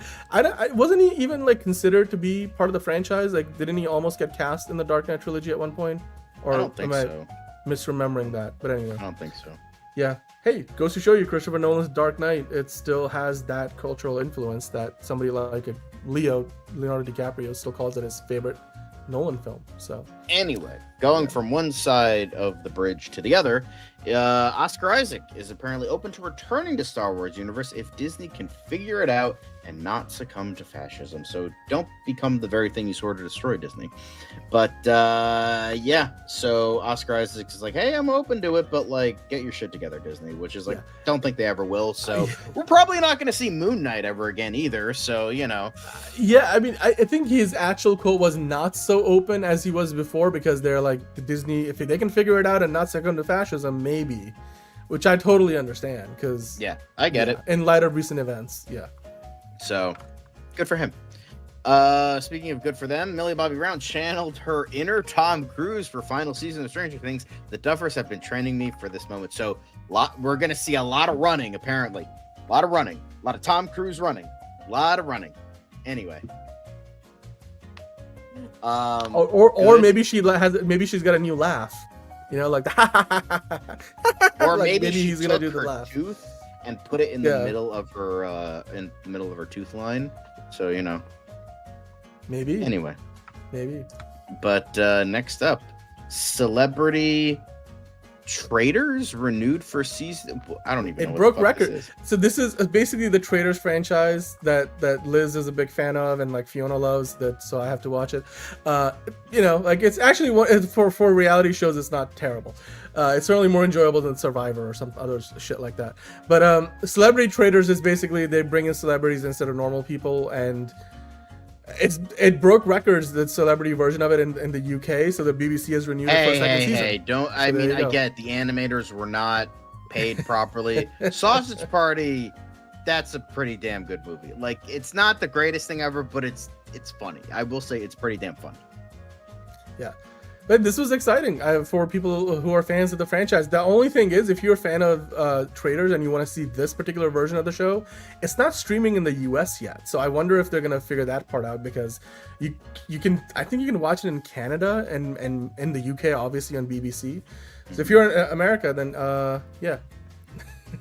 I have to watch it. You enjoy it. I have to watch it. I mean, and you know, like I sort of enjoy some of it. It's also like each season is different. So anyway. John, let's keep on going. Anyway, Deadpool and Wolverine director Sean Levy shares a disappointing update on planned Real Steel revival. Oh no, we're not gonna get a Real Steel revival. Oh no, this movie that nobody remembers from fucking 15 years ago is not getting an update. Yet he's making a Star Wars movie, the thing that everybody knows and cares about. That's crazy. Although he did say that last year there were writers lining up to potentially join the project, so he was excited about it. So this is almost like a 180-degree turn on that idea that he's, and the reason he keeps saying is because I'm very protective of it. So I want to just save it and keep it the way it is, and I don't want to ever touch it again. Says the guy who made the movie where they completely shit on Logan just because they wanted to make a third Deadpool movie. So I'm like, don't give me that bullshit, Sean. You're not above those kind of things.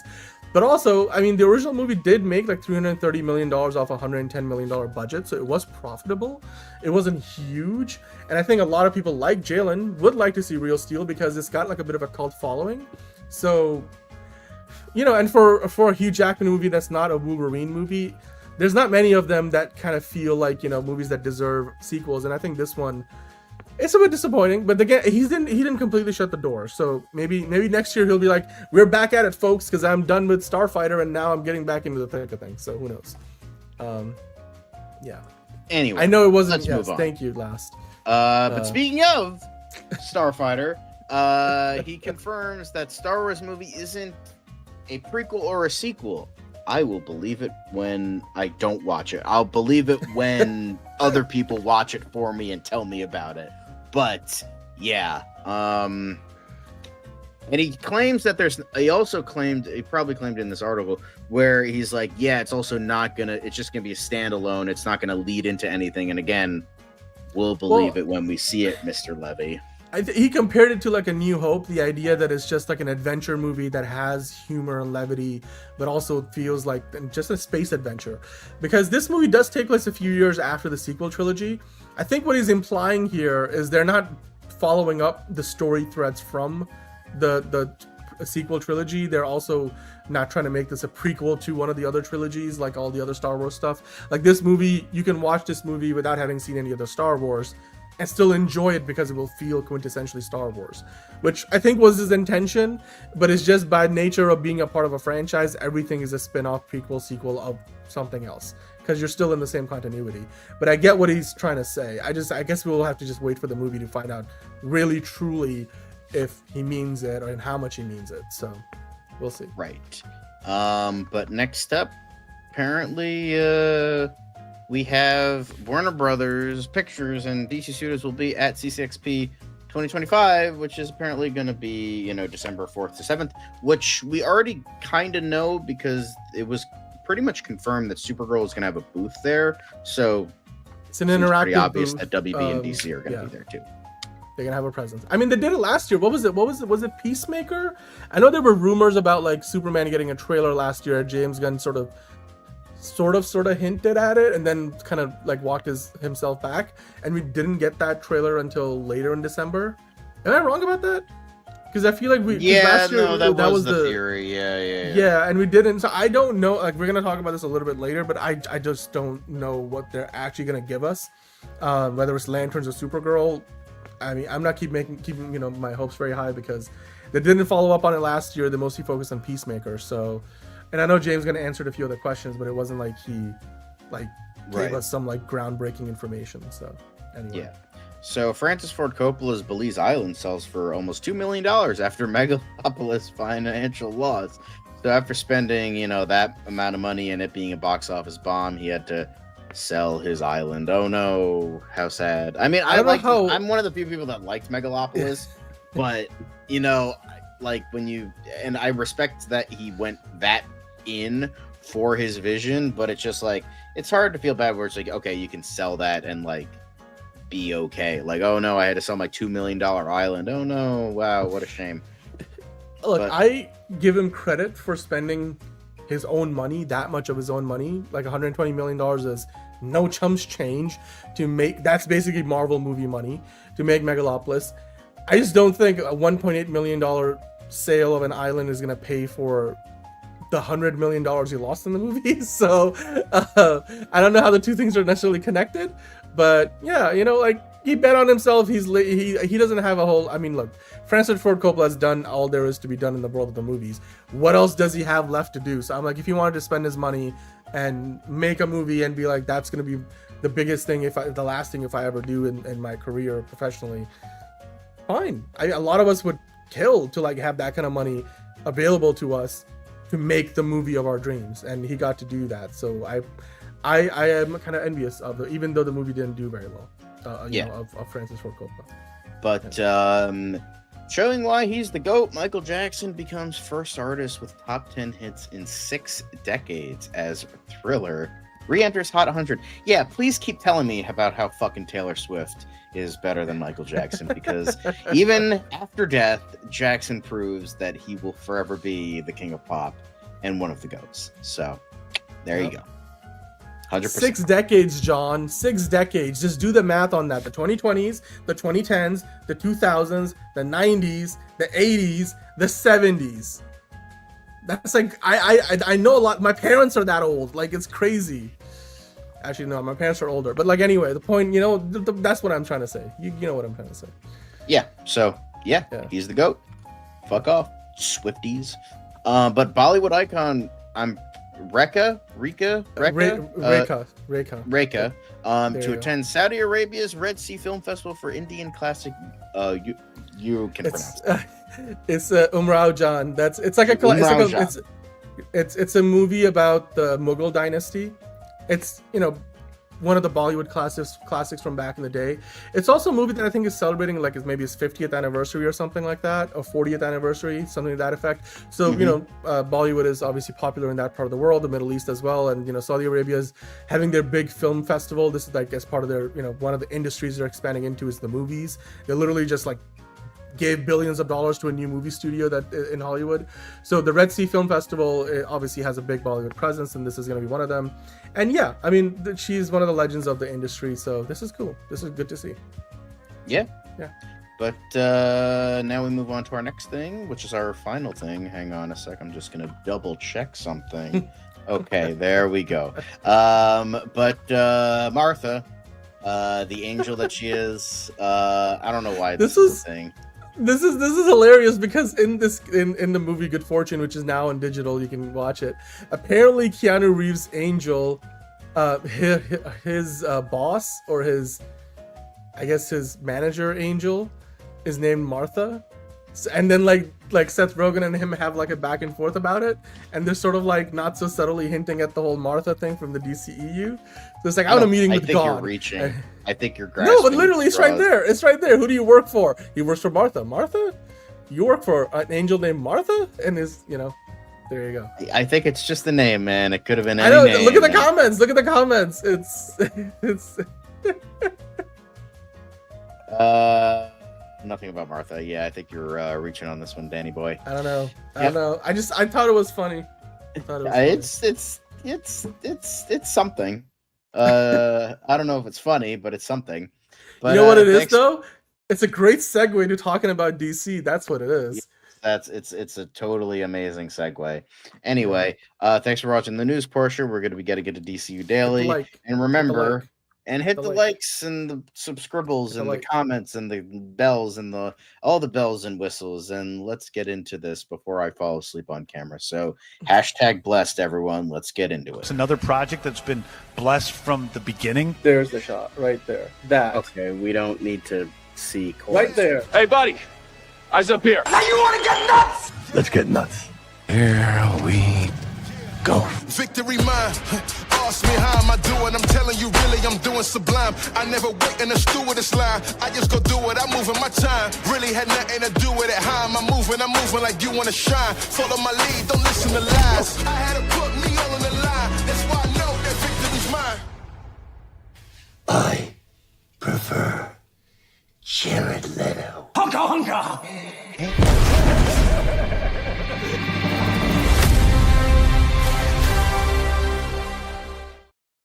Hello, everyone. Welcome to DCU Daily. I'm your host, John. Lovely to see you. And of course, I got to play this for Caleb. There you go. But thank you, everyone, for joining us. Welcome to everything. Dan is here. Dan, how you doing today? What are you most excited to talk about, Dan? And if you say anything other than Jimmy Olsen, I will come through the screen and slap you silly. Yeah, I'm excited to talk about Jimmy Olsen's third leg, aka his new show. So yes, we'll talk about that. I'm sure. Hell yeah, we will. Hell yeah. True crime. We True crime has never looked so good. But that's gonna be at the tail end of it all. But we are gonna be talking about some DC quick hits. And of course, we got to talk about the Ducks, Pelicans, and Parrots of the DCU.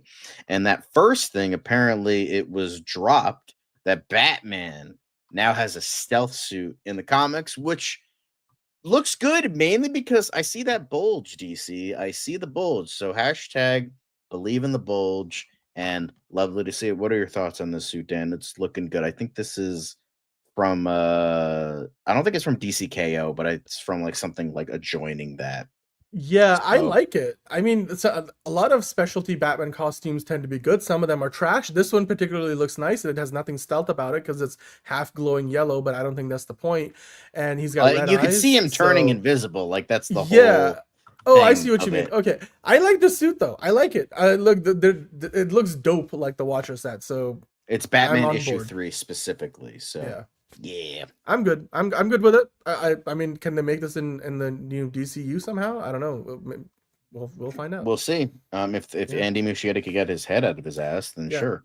But I have heard Welcome Derry's good. I still need to watch it. But I was just gonna say, does Batman need to be the Shadow if he can be invisible? Like, it kind of isn't that Wonder Woman's thing? So only when it comes to planes. But the next thing we have is apparently we were just talking about this. But apparently, the first teaser trailer for DC Studios Supergirl is expected to debut at CCXP 25. So there's a little bit of a spoiler thing. I think we talked about this before because I remember talking about it. But I remember I just love the photo. I just love that also said he's like, I can feel it in my bones. We're getting teasers soon, and well, I'd be willing to believe this. I think that makes sense. And we did get the Superman teaser trailer around December, not at CCXP, but I could see them doing it at CCXP. Even if they don't, I could see them doing the Superman thing where it gets released at around the same time. This is the thing, like they chose, because here's what James Gunn clearly his approach is, and so far they haven't done any of the big Comic Cons where they release trailers outside. I mean, they did it for Creature Commandos, which is not that big of a deal, but New York Comic Con last year. But so far they've avoided doing like big everything at the Comic-Con. Like, they don't want to blow their load all on the same stage. They want to basically take advantage of all the publicity that comes from CCXP or something like that, and then put the trailer out, and also like just extend the positive, outlook and the hype around their projects. So for that reason and that reason alone, I just don't think they're gonna give us a trailer at CCXP itself. Like, they'll probably, have a big interactive booth, and maybe they'll have somebody show up there. I don't know if James Gunn even is going to be there this year himself, because it's not really his project. So will the director, like Craig Gillespie, show up? Will why am I forgetting her name right now? Millie Alcock. Would Millie Alcock show up? Or any of the other characters or actors? Will Lobo or Jason Momoa show up? Will they just send in a video? They don't need to release the trailer, because they've shown in the past that's, I mean, if they didn't do it for Superman, I don't know if they need to do it for Supergirl, because clearly when the attentions, they can still pull in big record-breaking numbers without having released it at a big Comic-Con event. They could just do it online, and like Superman broke records for them, Supergirl could do something similar, and it doesn't need to be at CCXP. So it's just the fact that it doesn't need to be there, which is why I'm kind of like looking at it. Also, the last saying, the movie releases in June, which is a good few weeks, if not a full month before Superman came out, in terms of from the time CCXP happens to when the movie releases. So it would make sense that this is around the time to put the trailer out there. I just think they would probably benefit more from putting the trailer out around the time of Avatar Fire and Ash, or Zootopia 2, or I don't know, like Wicked for Good, which actually comes out before CCXP. I think attaching a teaser trailer to one of those movies at the theaters and then putting it up online is more likely than doing it at CCXP, because CCXP is less than a month away. We haven't heard anything about them like doing a big panel or building hype around it. So, because if you're gonna do that, you need to promote it now, because fans are buying tickets to go to Brazil for the event. So the convention itself would like for you to like promote the shit out of it. They would promote the shit out of it. I don't think they've got anything like that planned just yet. So if they do release it that week, it would be probably online. I don't think it means it's gonna happen at CCXP. That's just my take. So, yeah. Anyway, yeah, I kind of agree. But here's some eye candy for you guys. But wishing the wonderful Jennifer Holland a very happy birthday, a very happy 38th birthday, and who is our wonderful Amelia Harcourt. I know a lot of people didn't like Peacemaker season 2 nor its finale, but I thought it was a good show. I thought it worked. I liked it more than the first season, but we'll just keep on this for a little bit longer, get more people in. For Totally. Yeah. Hit the like button, guys. Hit the like button. Hit the like button for Jennifer Holland. She wants you guys to. She really, really wants you to. So, like, I mean, are you guys like thinking twice now about the idea that James Gunn cast her, and like I think she did a pretty good job actually. And and just no joke, I think Amelia Harcourt season 1 somewhat one-dimensional. I think season 2 her character had some of the best like moments in the show. Like she had some of the I mean, that and she did a really good job. Like between the two of them on Earth X or whatever it's called or going to be called is like literally better than the entirety of season 1. So it's like just she's a great actress. Yes, she's a very beautiful woman, but she is a really good actress. I professionally trained dancer, and James Gunn is a very lucky man. So happy birthday. I wish her the best in her future endeavors, and I hope she has a career outside of just being in James Gunn's movies and projects, because this is what happened with Mia Jovovich, Sherry Moon Zombie, Kate Siegel. It's like they are wives of good to okay filmmakers that only appear in their projects, but like I hope she has a career outside of that, because I don't want to have the filmmaker wife curse like a lot of others seem to be. So, I mean, also she's very supportive. Clearly, I mean, they're a happy couple, and she's very supportive of him, because like you look at the way they interact with each other on the podcast they did for Peacemaker season 2. I thought it was just great seeing them like almost like just having a candor that was clearly like you could tell like they're a married couple, and so the way they talk to each other, like sometimes James Gunn would bring up something, and then Jennifer Holland would kind of be like, "But you thought this way," and like it's almost like she's like, "Tell him about that part of it, James, because we talked about this, and isn't that the best way to talk?" I just really I think they have good chemistry, and you could really tell that like she's more than just there as an actress on set. She's also like not only supportive of her husband, but also obviously her husband is supportive of her. And when you see her performance in season 2 of Peacemaker, she's not just there because she is married to James Gunn. Clearly she is there because she's a great actress, and obviously I think she's the best dancer in the intro sequence because she is a professionally trained dancer. And you know what, she is a beautiful person. So this is just a bit of a clickbaity graphic, but yes, happy birthday 100%. to Jennifer Holland.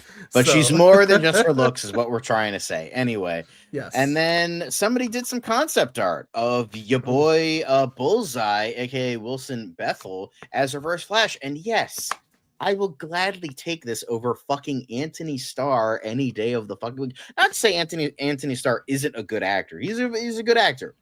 But he's also a fucking asshole, and not in a good way. I'm sure because of that he would probably play the role well, but like at the same time, he's also a fucking dickhead, and he clearly doesn't have any sort of respect for superhero projects. Because he always gets asked about like DC and Marvel, and he's like, yeah, fuck those guys, fuck them and their fucking bullshit. So it's just like, I want at least an actor who like at least kind of cares about this thing. And Wilson Bethel seems to actually care about the things he's in. So I'd love to see it. I think he could nail it. I think that would be awesome. Yeah. Oh yeah, 100%. He big timed every time he's asked about it. He big times the idea because he's like, I really believed in the philosophy of the boys. Like that was me like living out my inner demons or my inner beliefs in a show. Yeah, journeying off on a cliff because you're a loser. Yeah, nice. Yeah, I like this. This could be fun. I mean, again, fan cast or fan art, Photoshop. We could fan cast Reverse Flash. That could be a lot of fun. That could be a good one.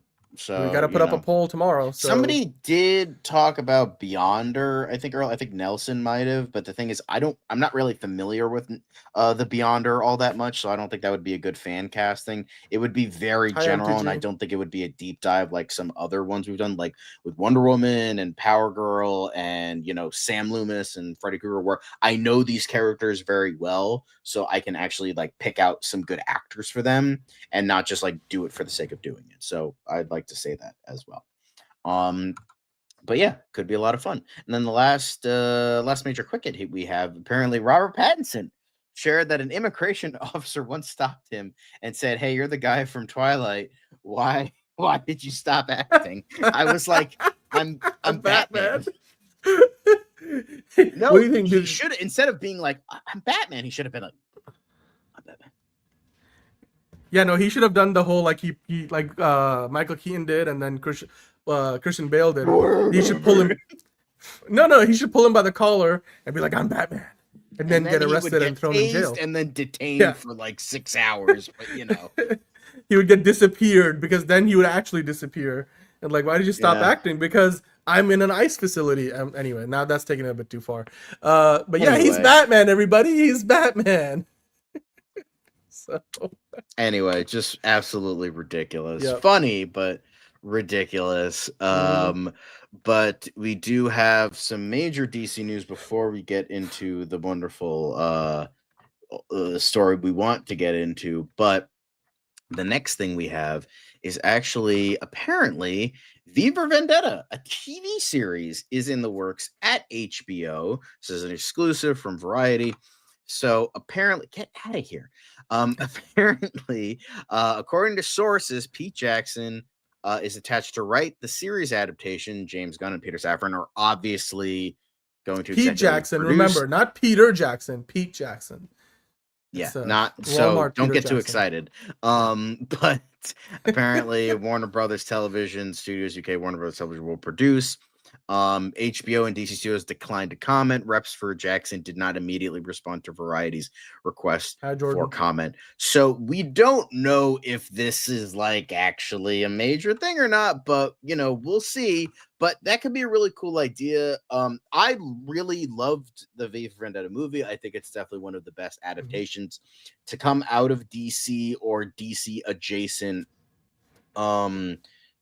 yeah, it's not your traditional branches. DC superhero comic, yes, but like it's under Vertigo. Yeah. So I'd like to see. Which Vertigo is back, by the way. The label DC Vertigo is back. So there you go. I would like to see more, even though I do love the movie. It did get a lot of hate when it first came out from like hardcore Alan Moore fans. Alan Moore himself, but to be fair, Alan Moore hates everything and anything because he's fucking Alan True. Moore and he's a Like curmudgeon Caleb was old asking. shit, and he needs to just fucking go back to his hole and never come out of it again. Not saying he like needs to die. I'm just saying like he needs to just shut up. But I would still like to see a more faithful adaptation of V for Vendetta, because I know I was telling this to Dan before we started how the original comic, it's dystopian Britain, it buys into, it was very anti-Thatcherism and pretty much a big commentary on her policies and her character at the time.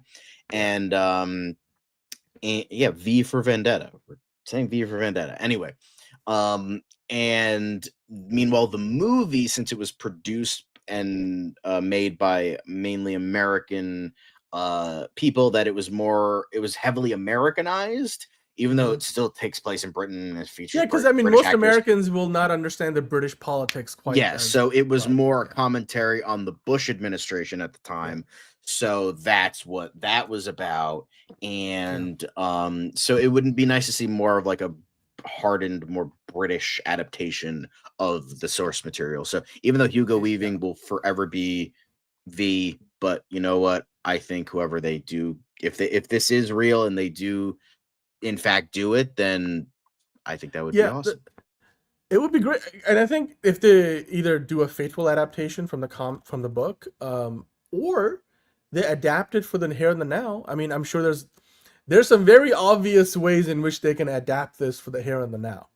We don't need to dive into the complex, political aspects of what they can look at and be like, we can make this relevant for what's going on in the world today. They can also just kind of go in and really just translate the original source material and give us something that's more close to that, and maybe make it even a period piece. The key here is, obviously we had the movie, this is going to be a TV show. It's currently in development in HBO. Remember, HBO put like $50 odd million into a Game of Thrones prequel and then scrapped it after the pilot because they were like, this is not up to our standards. So it doesn't guarantee you, James Gunn knows this, he has said this to us many a times, while they're developing it, this doesn't mean it's completely greenlit. Like this doesn't guarantee that this will actually happen. Like that Gotham City Police Department, the GCPD show that James Jurassic League. Yeah. Like, was it Matt Reeves or James Gunn? One of them said that it was like kind of done at this point. It's not actually happening anymore. They couldn't figure it out. So yeah, they could make it more, British. They can adapt it for the here and the now, whether it's make it American or maybe a different country entirely. But yeah, V for Vendetta as a TV series, I would love to see what they do with this, especially if it's going to be a caliber of show that's worthy of HBO's standards, which is still, that's a high standard to reach. So coming off the Penguin and whatever else they're going to do for DC outside, I mean, Lanterns, of course, this would be fun to see. And this would most likely be an Elseworld story. But again, the key here is, John, it's not a guarantee. It's in the works. It's in development. It's not technically greenlit, but the fact that they're announcing this and it's in the news means that it's probably further along than most shows that are just an idea floating in the hallways. So, and also, by the way, for to anybody who's interested in Pete Jackson, not Peter Jackson, not Sir Peter Jackson, but Pete Jackson. He wrote a TV series called Somewhere Boy.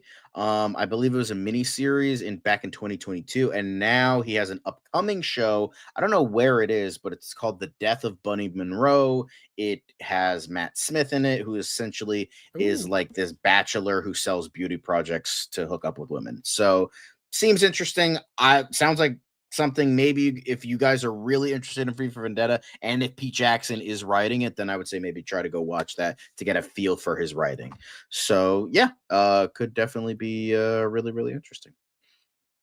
Yeah, let us know in the comments what you think about this. Are you going to be watching the show if it ends up being greenlit? Because it's interesting for sure. I wouldn't mind seeing it. I have never seen V for Vendetta all the way through, so I might go and watch that first and see if it's my kind of thing. I mean, it sounds like it's the kind of movie I would enjoy. So, yeah, I look forward to it. And again, it's like off the beaten path. I like it when comic book movies and just comic book media in general doesn't just give us the same tropes all over again. Because at this point, we're kind of bored of that. So, yeah, use all your IP, Tony. Exactly. And I'm glad that they're looking in that direction. So, yeah. Let's move on to the next thing, But John. the next kind of big story we have is apparently something that is worthy to talk about. Apparently, a new Forbes report states that James Gunn's Superman earned over $100 million in profit and performed strongly in home entertainment. The report also notes that some websites are attempting to portray the film as a failure. Sorry, my camera's in the way and I can't read it. So this is contrary to the previous Forbes article that was reported on that Superman was in fact a huge failure. And was what was it? It lost like $125 million or something like that, and was a Basically, huge bomb for. So the crux of their article, which by the way, that article was by a different writer who's a contributor on Forbes, and this one is from Mark Hughes, the new report. And Mark Hughes is more of like a full-time, works for Forbes. So two different writers, but it doesn't change the fact that they're both reporting on the same platform and two stories that completely contradict each other. So I'm like, great, right. So you changed your mind. But ultimately that other article I think was flawed simply because they were like, oh, studios get to keep 50% of the theatrical, like the box office take. No, that's not true. It's closer to 60 to 70%. It's not an exact number because each distributor has a different deal with the studio, but largely the share ends up being somewhere between 60 to 70% of the box office take goes to the movie studio, and the remainder, 30 to 40%, closer to probably 30%, like maybe 1/3 more or less, goes to the theaters, like the AMCs and the Regals and Cineplexes of the world. So that alone, I think, made for a really, really false and completely inaccurate analysis, the idea that Superman lost money at the box office. We did this math many times before on the show. We have shown you the numbers. Superman wasn't a flop in the sense that it was in the black. It made a profit at the box office. Did it make a shit ton of profit? Did it make the kind of profit that the first Joker movie did? No, but it did make money. It made money. I think we did the math and it was somewhere close to 100 million. I think it was, whatever, even when you account for the marketing budget. And again, a lot of times people don't, like, sometimes people conveniently forget to include things. Like if you go to the next article, which is where this is coming from, they talk about in this movie.com article, trying to break down and compare the two reports, the idea that the movie's budget was 225 million, they spent another 125 million on marketing. I'm like, yes, that's all true, but there's also tax credits on top of that. I mean, tax credits got them down to 225 million because we talked about like the money they spent in Ohio, and there's public filings around the tax incentives for that. But they didn't just shoot in Ohio, they shot it elsewhere. They've got some product placements in the movie, so those things also help to pay down the budget. So the actual cost to the studio is not as high as the 225 million. But on top of that, the merchandise sales, like just beyond the theatrical take itself, they made a lot of money in merchandising, like for the movie. All the brand partnerships that they had, the millions of, like literally every day we had 20 things we talk about that Superman is being promoted on, or like some kind of new merch or new brand, like the watches to fountain pens to t-shirts to literally underwear to rings and shit. Like it was everything you could possibly imagine, from jewelry brands to your pajamas. Superman had a branding deal and crossover with every other possible thing they possibly could, including dog food, like deservedly so. So on top of all the merchandise and stuff, like, and the brand deals and the licensing and as well as obviously the brand placement deals that you see within the movie itself, Superman made a profit theatrically, just on the box office alone. Not a huge number, but enough to, be in the black. And then, yeah, exactly, enough of the flop nonsense enterprising. So, and since they've gone to digital, John, they've made plenty of money with the movie on digital, and for however they do the math on, what percentage of the people watch Superman on HBO Max, because it's been doing really well on HBO Max. So all that money is accounted for, and then physical media, it came out, all the people that got the steelbooks and pre-ordered their steelbooks, that money counts. That's millions of dollars altogether. So I think Superman is profitable. Is it a runaway success? No. Is it successful? Yes. Does it give Warner Brothers and DC Studios the platform to build on top of and get DC going in the right direction, which was ultimately the bigger goal. Because even if this movie actually flopped and did not make its money back at the box office, they would have been happy if it was critically successful and set the right tone for the new DC. So what do you mean by a daily I think it planet did that. calendar? I'm just curious what you mean by that. But anyway. But John, what do you think? I'm just sick of people saying, like, it's funny how like once like it's funny how like oh, we're talking about, oh, look, flop, and then all the naysayers, all the Snyder Bros come in and tell us how, yo, look, Superman's a flop, all this other shit, and then right when we report on, oh no, the Forbes article might have been wrong. Nobody's here to fucking see it. That's real fucking convenient. Right when there's like the slightest bit of negativity, oh yep, it's 100% negative. Yep. And then it's like, oh no, that could have been wrong, hindsight and all that stuff. Nope. They're not here. That's really Bass Reeves, buddy. Where are you? Where are you telling us how we're a bunch of fucking idiots for liking Superman? How the Snyderverse is gonna get restored and Netflix is gonna buy WB and all that stuff. Where are you now, buddy? Where are you now? I'm like a peacock. Let me fly. Anyway, dude, if you want I was a kind of Lois leaning into Lane Mark Wahlberg talent, accidentally a little bit there. I get it. I totally. He's got the Family Plan 2 coming out on Apple.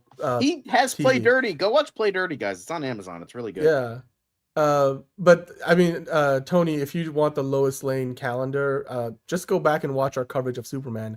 Because every time she did a magazine cover shoot, we talked about it and we showcased the photos. It's all there. Like, you can find it on the show. But yeah, Superman made money.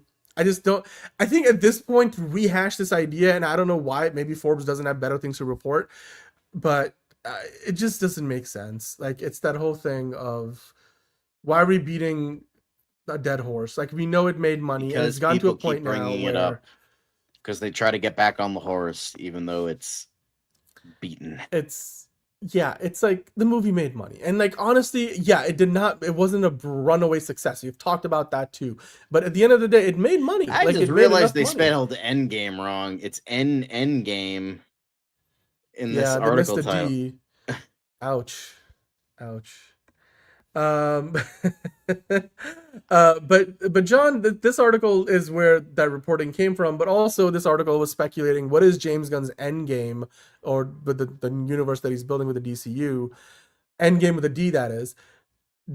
Do you think, according to this article, they're speculating that they're not building towards a Justice League just yet? Maybe they're going for something more like a Super Friends, or the Justice Gang versus the Injustice Gang, which was a thing in the comics. Do you think that's what James Gunn is going to do? That he's going to sort of sidestep the obvious build-up crossover event that everybody's thinking about? Or maybe do you think they're going to go in that direction of giving us a Kingdom Come, like an adaptation of Kingdom Come that's not really what was in the comics, because you would need to build up to it for a lot longer to truly get that particular story? But Kingdom Come did have some elements of the Salvation Run too. Like, if you're talking about a planet where, you have all these villains, where are we going? Do you think any of these theories that they pitch in this article are accurate, or I mean, close he to did being say that and Salvation is going to be a major point in the comics, Right. Or in the DCU, so that makes sense. Kingdom Come, like, I know people say, oh, it's an endgame, it's an endgame, it's an endgame. Well, I don't know about that. But does it need an endgame? Why can't it just like keep going on? Like, just make something else, and then it's just like every like 20 years when they get too old, I don't know, fucking Crisis on Infinite Earths, reboot it, whatever, and then we just move on, and then it just becomes like Godzilla or James Bond, where it just keeps going on and on and on. It has like, that's what happened with with Godzilla, like in Godzilla 1985, boom, that was like the first requel. That was like it was rebooted. It was a sequel to the original, and boom, there we go. Then they did Godzilla 2000, same thing. It burnt off everything, and it was a sequel to the original. Then now they brought back Shin Godzilla. Then they did Godzilla -1, which was like kind of a prequel, kind of a reboot. So it's just like Godzilla -0 going on and on and on, and it works. And that could be the same thing for Super. It's just like, it's not these big tentpole hits anymore. It's just kind of this thing in the background that like oh, it gets us money, but like it's not like the super biggest, greatest thing ever. And it just kind of keeps going on and on. I think that would be a really cool thing, how it does feel like comic. Because then you have the people that like, if it does have an end game, if it does have an end point, then guess what? Everything after the fact, nobody's going to care about. Look at the MCU. They built up to something. It ended. Now people don't care because it's like, oh, well, you had your ending. Why are we continuing on? So don't have an ending. Just keep continuing, adapting stories, having it work, rebooting it a few times, and just keep going on. Godzilla's been doing it for fucking over 50 years. Yeah. Fucking James Bond been doing it for over 50 years, and they're doing because it's pretty also all like right. you can So even the 90s, like the approach for Batman was like they're all spiritually connected, even though different actors and not all the pieces fit together. So DC has done this in the past. Like they're not any strangers to it. We obviously Superman Returns was meant to be a sequel, like to Superman 2, I think, more or less, and sort of forget about 3 and 4. So yeah, I mean DC is no stranger to it, and I think the last is correct in saying a Justice League movie is 100% part of the plans. It's just that they're not rushing to get there. We're in 2025. We may not get to a Justice League movie until the 2030s, the early 2030s, which I think is accurate. They're probably going to build up to other crossovers. Obviously, Man of Tomorrow is a bit of a crossover already, even though it's more Superman heavy or Superman, adjacent heavy set of characters. But we're going to get a Batman soon. We're going to get a Wonder Woman. They're eventually going to cross over. I just don't think like James Gunn is looking at this whole situation and saying, we got to do what Marvel did. Or we got to try to do what DC trying to do the opposite. He's trying to do is like something different. I do think you have to find a balance because you can't wait forever to do a Justice League movie. And there will be some outside pressure. I mean, also, currently David Zaslav seems to be completely, trusting James Gunn and Peter Safran to do everything that they basically told him, this is what we want to do. And David Zaslav is like, you guys got the plan, and this is a great plan. Do your plan, and I will give you what you need to make that happen.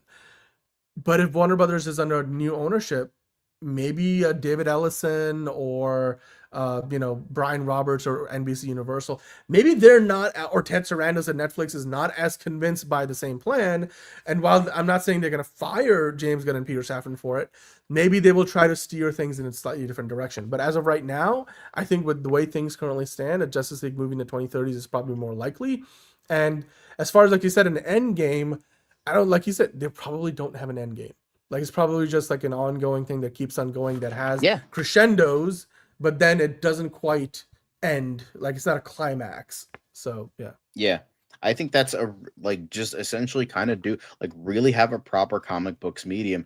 They Marvel tried to do that their own way, and it just kind of didn't work. Like having having tie-in, like how you have like a big cinematic event, and then like having like a off-brand miniseries or an off-brand thing, but then it felt like homework where not necessarily the tie-ins of you could, like, for comic books, one, they're cheaper, like it's like $3. Well, back when comic books were more lucrative, it was like $2 to $3 a pop, and you could read them really quickly, and boom, there you go. Well, meanwhile, miniseries, you have to, or TV shows, they go on for longer. It's more of your time. You have to pay a lot of money and all that. So even though the idea was there, and I respect Marvel for trying to do that properly with the whole comic book tie-in thing in like a cinematic form, it just didn't work. However, here I think what they could do is like just have it keep going. Just like superheroes I don't think they're on a downturn or anything. I think they're going to remain popular for a while, but like evolve with it. That's all I'm saying. Like they're not going to be with COVID, they're not going to be the big money makers anymore. So I think it would be really good to just kind of I just kind of keep it ongoing and like having like kind of like a moving timeline, like James Bond, like Godzilla. Like it's not like exactly like this thing after the next, and it's the funk, because comic books aren't like that.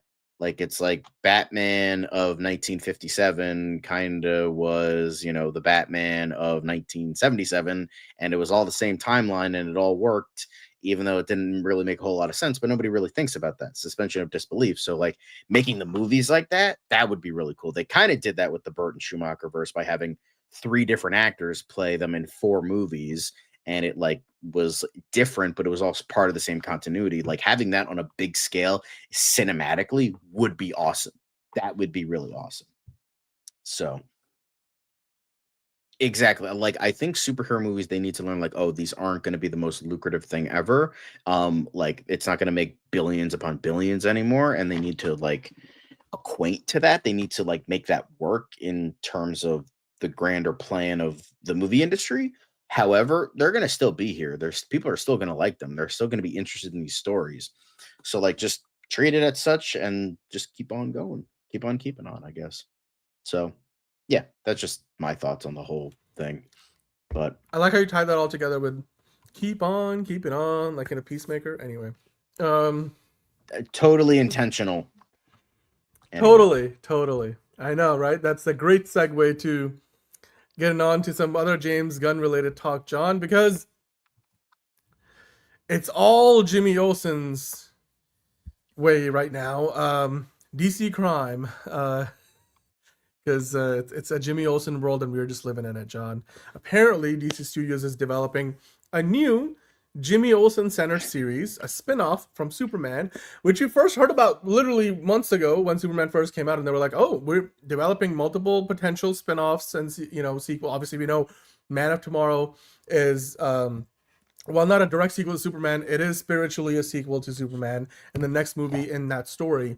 But on the TV side of things, we now have an official confirmation. Now, this is not official in the sense that it's coming from DC Studios directly, but they are, much like V for Vendetta that we talked about earlier, they are developing a new DC crime series. That's the, I guess, I don't know if that's the working title or the actual title, but the show will focus on Jimmy Olsen and a bunch of reporters at the Daily Planet, not including Lois Lane and Clark Kent, of course, although I wouldn't mind seeing a cameo or two.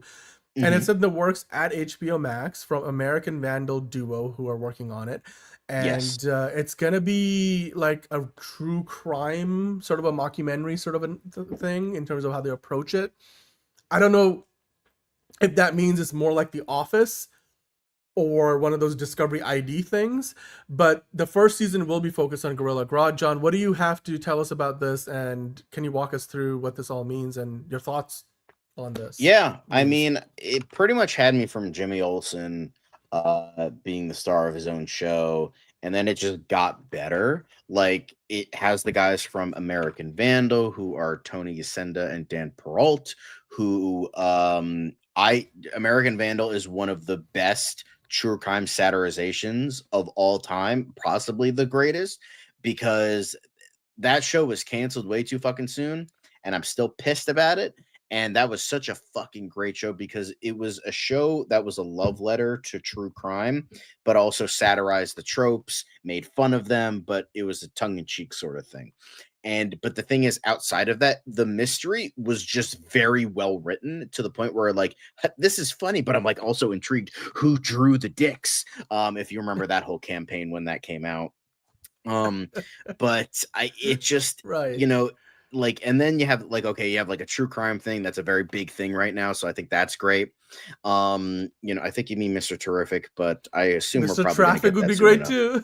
And then Gorilla Grodd, which is a really interesting character. I think he's a bigger character than just being, oh, he's a weird monkey who fights the Flash sometimes. I think he's kind of more than that. I think he's one of the most intelligent DC villains. He's not like Lex Luthor levels, but he's up there. And I think like showcasing him in a proper way, even before the Flash, kind of like what Clayface is doing, showing Clayface before we get Batman. I think that's a really cool way of doing it, kind of going with the flow of showcasing villains before their hero counterparts, because it shows that the DC universe isn't just like these people versus these people specifically. It's like outside of that, how do they cause chaos? How do they do these things? Or it could be a sympathy thing, because Gorilla Grodd, I think, was like experimented on, so they could do something with that. I don't know. But so I think this is just a really, really, really good idea. And I think they're going to, if this is true, if this is actually happening, I'm all for it, because it's pretty much every aspect that, like, it's doing something different. It's unique. It's got great people behind it who would actually respect the source material, Chris. And it's got, you know, the Rizzler himself, Jimmy Olsen. So, you know. The Riz God. Or the Riz Lord? I don't know. Mm. Also, I like what Watcher is suggesting, that this show is going to be used to sort of build up the world of the DCU. And James Gunn has mentioned Gorilla Grodd before. I think there was like a Threads Q&A or something where he was like, you know, we're probably going to get Gorilla Grodd at some point because people were asking about it. And we haven't seen a really well done Gorilla Grodd in live action. I mean, in The Flash and the Arrowverse, they had a couple of good iterations where like the CGI looked pretty impressive for that show. But in general, to like make a Gorilla Grodd for the big screen, and I mean, not really a movie, but still like HBO Max, you're going to expect bigger budget, higher quality turnout than what you got on the Arrowverse and the CW. So I would love to see how this turns into. Also, again, because this kind of feels like almost like doing like a Kite Man spinoff from the Harley Quinn show. And then you have like Darkseid shows up, except like this is not going to be an Elseworlds thing. So I don't, whatever to do with Gorilla Grodd is going to need to then be obviously canon to the DCU. So I wonder what direction they're going to go in. And then also they might already, I mean, I bet you they pitched a plan for more than one season, because they were like, maybe we'll do like Cheetah in the for like a hot season. sec. It was they've been teasing Gorilla Grodd for like he was in Creature Commandos. I'm talking more for like live action. For like a flash forward, Yeah. and then he was on the newspaper in Superman. Clearly, they've been like teasing this character, so it makes sense. But what I meant was like James Gunn was suggesting you might get more of him. Yeah. So, I mean, look, I would love to see Sarah Sampaio's in this. That like, is Eva's true. Gonna be around. That is true. Gorilla Grodd did go back in time to fight to kill Barack Obama before he became president. That was that a Legends of Tomorrow episode? That was a Legends of Tomorrow episode. Oh God, yeah. Legends of Tomorrow was so tacky, but there was some stuff that sometimes that show was such a train wreck that it was actually fun to watch. I want to know how many of the other members of the Daily Planet cast from the movie we're gonna get in the show, because this is being made for HBO Max, so it's not like, again, it's not a cable show. It's gonna have a decent sized budget. Skylar Gisondo is no stranger to doing TV shows. But, I mean, you've got a number of other actors in the cast of Daily Planet. I don't think we're going to get Lois Lane, even though Rachel Brosnahan is, again, not a stranger to shows. She's a rising star in the world of Hollywood. I just don't know if we're going to get those characters, maybe outside of a cameo or two. But as far as regulars go, John, which other members of the Daily Planet do you think we're going to see? Because this show is going to be about, like, other journalists and reporters at Daily Planet investigating not superhuman, but like meta-human, criminals, or if you want to call them that. Especially in a world where, Rick Flag Sr. is locking them away on a prison planet. I don't know how this all works. Do you think Gorilla Grodd is not long for this earth as part of this show? How do you think this will connect to the larger ethos of the DCU so far? And what other members of the planet, the Daily Planet, that is, will be a part of the show? Are we going to get to see the sports reporter? Why am I forgetting his name? But Steve Lombard. Steve Lombard, yes. I hope we see Ron Troop. That guy had no fucking lines. I know. He was like, he was in like a lot of the like scenes, but it's like you just didn't have a fucking line. I hope we get Perry White. He was underused. I hope we get Perry White. Like the entire Daily Planet bullpen outside of Lois and Jimmy were pretty underused. So I do hope they have major roles in this, because I want to see Cat Grant. I want to see Ron Troop. I want to see Steve. I really want to see more Steve Lombard. I will love. And why don't I have a seatbelt? Why don't I have a chair or something? What was the thing when he's like in the terrific plane or mobile or whatever? That was great. Lucy. That would be awesome. Oh, Lucy Lane. Well, she's not currently in the DCU, at least. I don't know. Maybe she exists. Also, John, doing Gorilla Grodd is not going to be cheap. No, like, you got to make like a CGI gorilla that's actually talking, and so it's not even like a normal gorilla. So I do wonder, like, because this isn't, again, like the V for Vendetta. This isn't a green light for the show. They say that they're developing the show. This isn't like a press release or James Gunn announcing it. So it's not official. But like you said, American Vandal creators, it seems like this is in good hands. I mean, they've also got a few other Jimmy things in Olsen had a development thing right in the now. comics, so like that kind of makes Yeah. sense. But we'll see. I mean, they have a thing on My Adventures with Superman, so it works. So That's true. even though Hey, people are Supergirl- shipping her and Hawkgirl together right now, but you know how it is. Hey, you can't. The Riz God can't be denied. I would love to see like this. Okay, look, I would love to see some relationship drama. Like he starts to Riz some other chick, and then all of a sudden, Sarah Sampaio's Eve Tessmacher shows up. And he's like, "I thought we were supposed to be together forever." I would love and to then see her that. mutant toes that aren't actually mutant. It's just Jimmy's weird. So yeah, yep. That could be good. That could be good. Yeah. Yep. I'm excited for this. This is certainly probably the biggest. I mean, well, look, Man of Tomorrow is the biggest thing to come out of Superman so far. But as far as being like a direct spinoff, this is good news. And while this is not official, it goes to show you not only do they have like the Constantine show in development with the sequel to the movie in development with Keanu Reeves. They've also got obviously V for Vendetta. They're doing this Superman spinoff with DC Crime and Jimmy Olsen. And yeah, Gorilla Grodd is not going to be cheap to work with create the character, and I wonder who's going to voice him and all that. I'm sure we'd love to get more Cat Grant. I'm sure that will be part of the package. But I like the idea that they're doing a lot of other things behind the scenes. This is just public news now, but I bet you they've been working on this for months from the time we first heard that it might be one of the things they were considering.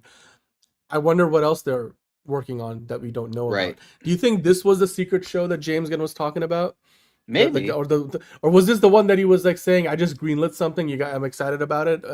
We just didn't know that this was it. Maybe. Like, I wonder if one of those questions have been answered here, Hello, Patrick. We'll see. Obviously, it's up in the air for right now, but we just got to wait if he is actually, behind this or if it's bullshit. So, yeah. And by the way, James Gunn has done such an amazing job with CGI animals from the Guardians movies to what he did in Peacemaker to obviously what he did in Superman. I think if there's anybody who's going to make sure, and again, to be fair, that James Gunn directed and wrote most of those projects, produced them. Here, he's going to be a little more hands-off. I can't imagine this is something he's going to write and direct himself. But even so, I think if there's anyone you can trust to get a CGI animal right, something that's, James Gunn is in charge of, I'm sure we're going to get a good Gorilla Grodd. Yeah, he said, okay, yeah, exactly, MTG. So James Gunn said there's one show that he doesn't understand why it hasn't been greenlit yet. This could be it.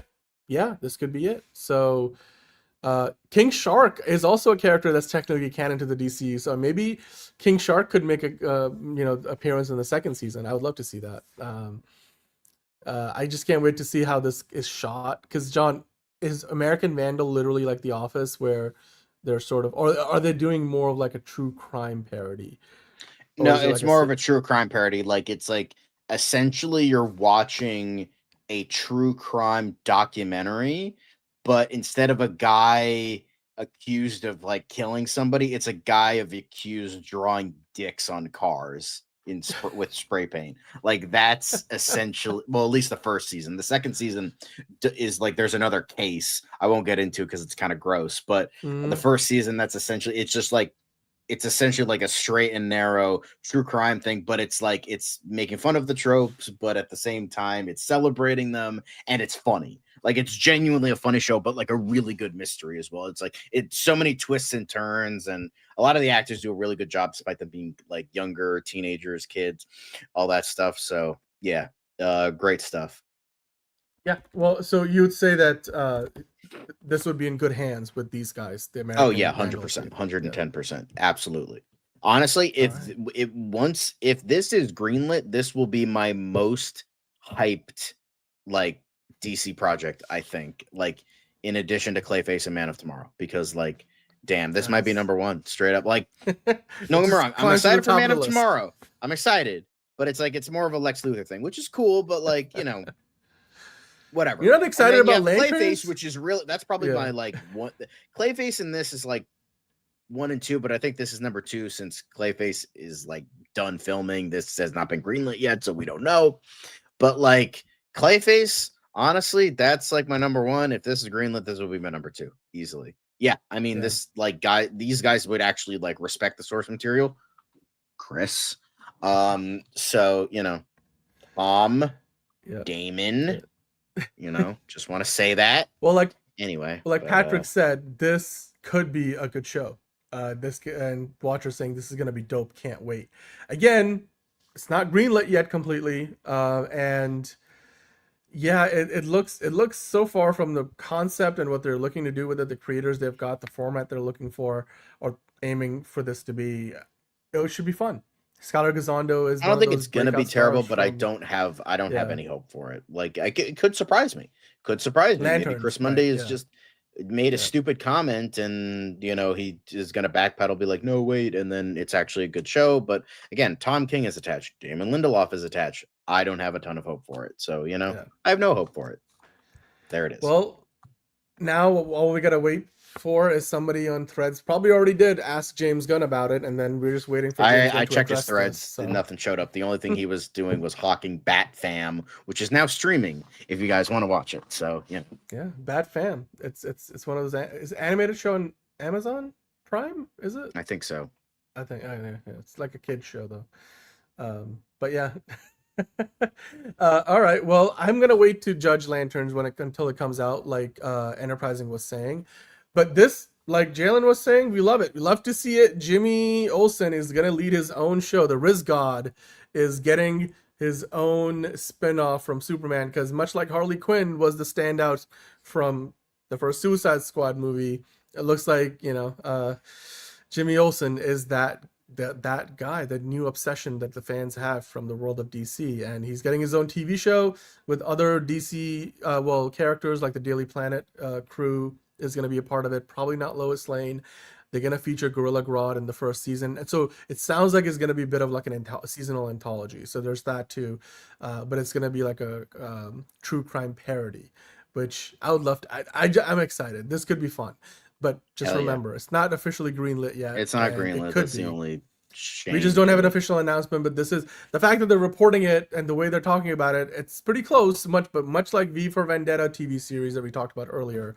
Mm-hmm. These two shows have not officially been greenlit, but they're probably much further along than most shows would be. So it's likely to get greenlit. It's never a guarantee, but hopefully it is. Hopefully it is turned into a real show, because I as much as I like what they've already announced, I want there to be other shows that feel like they're building out the world and giving us insight into other lesser known characters who aren't all meta-humans in the world of DC. So this could be one of those shows. So good luck to Jimmy Olsen and DC Crime. It sounds like something the National Guard would be involved in DC. But no, this is a different DC crime. So can't wait to see what they turn it into. John, I think that does it for today. That's the end of the show. Yes, very much so. But thanks for watching. Make sure to like, make sure to comment, make sure to subscribe, do all the things. Dan's pointing to them. His fingers chopping off because of his green screen. But we're good. We're okay.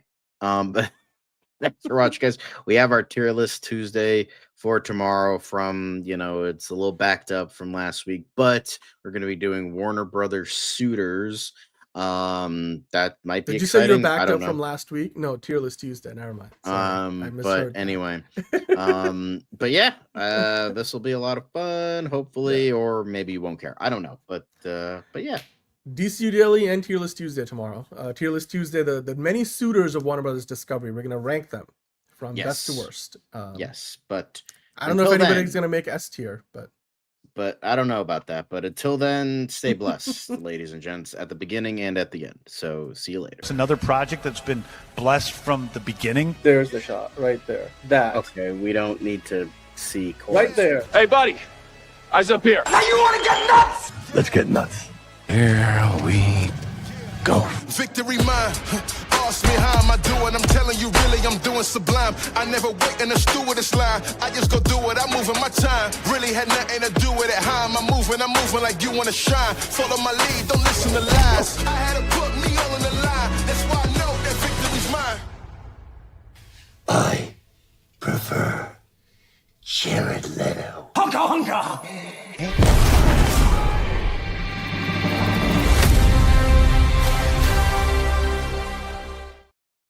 And fuck Jeff Snyder.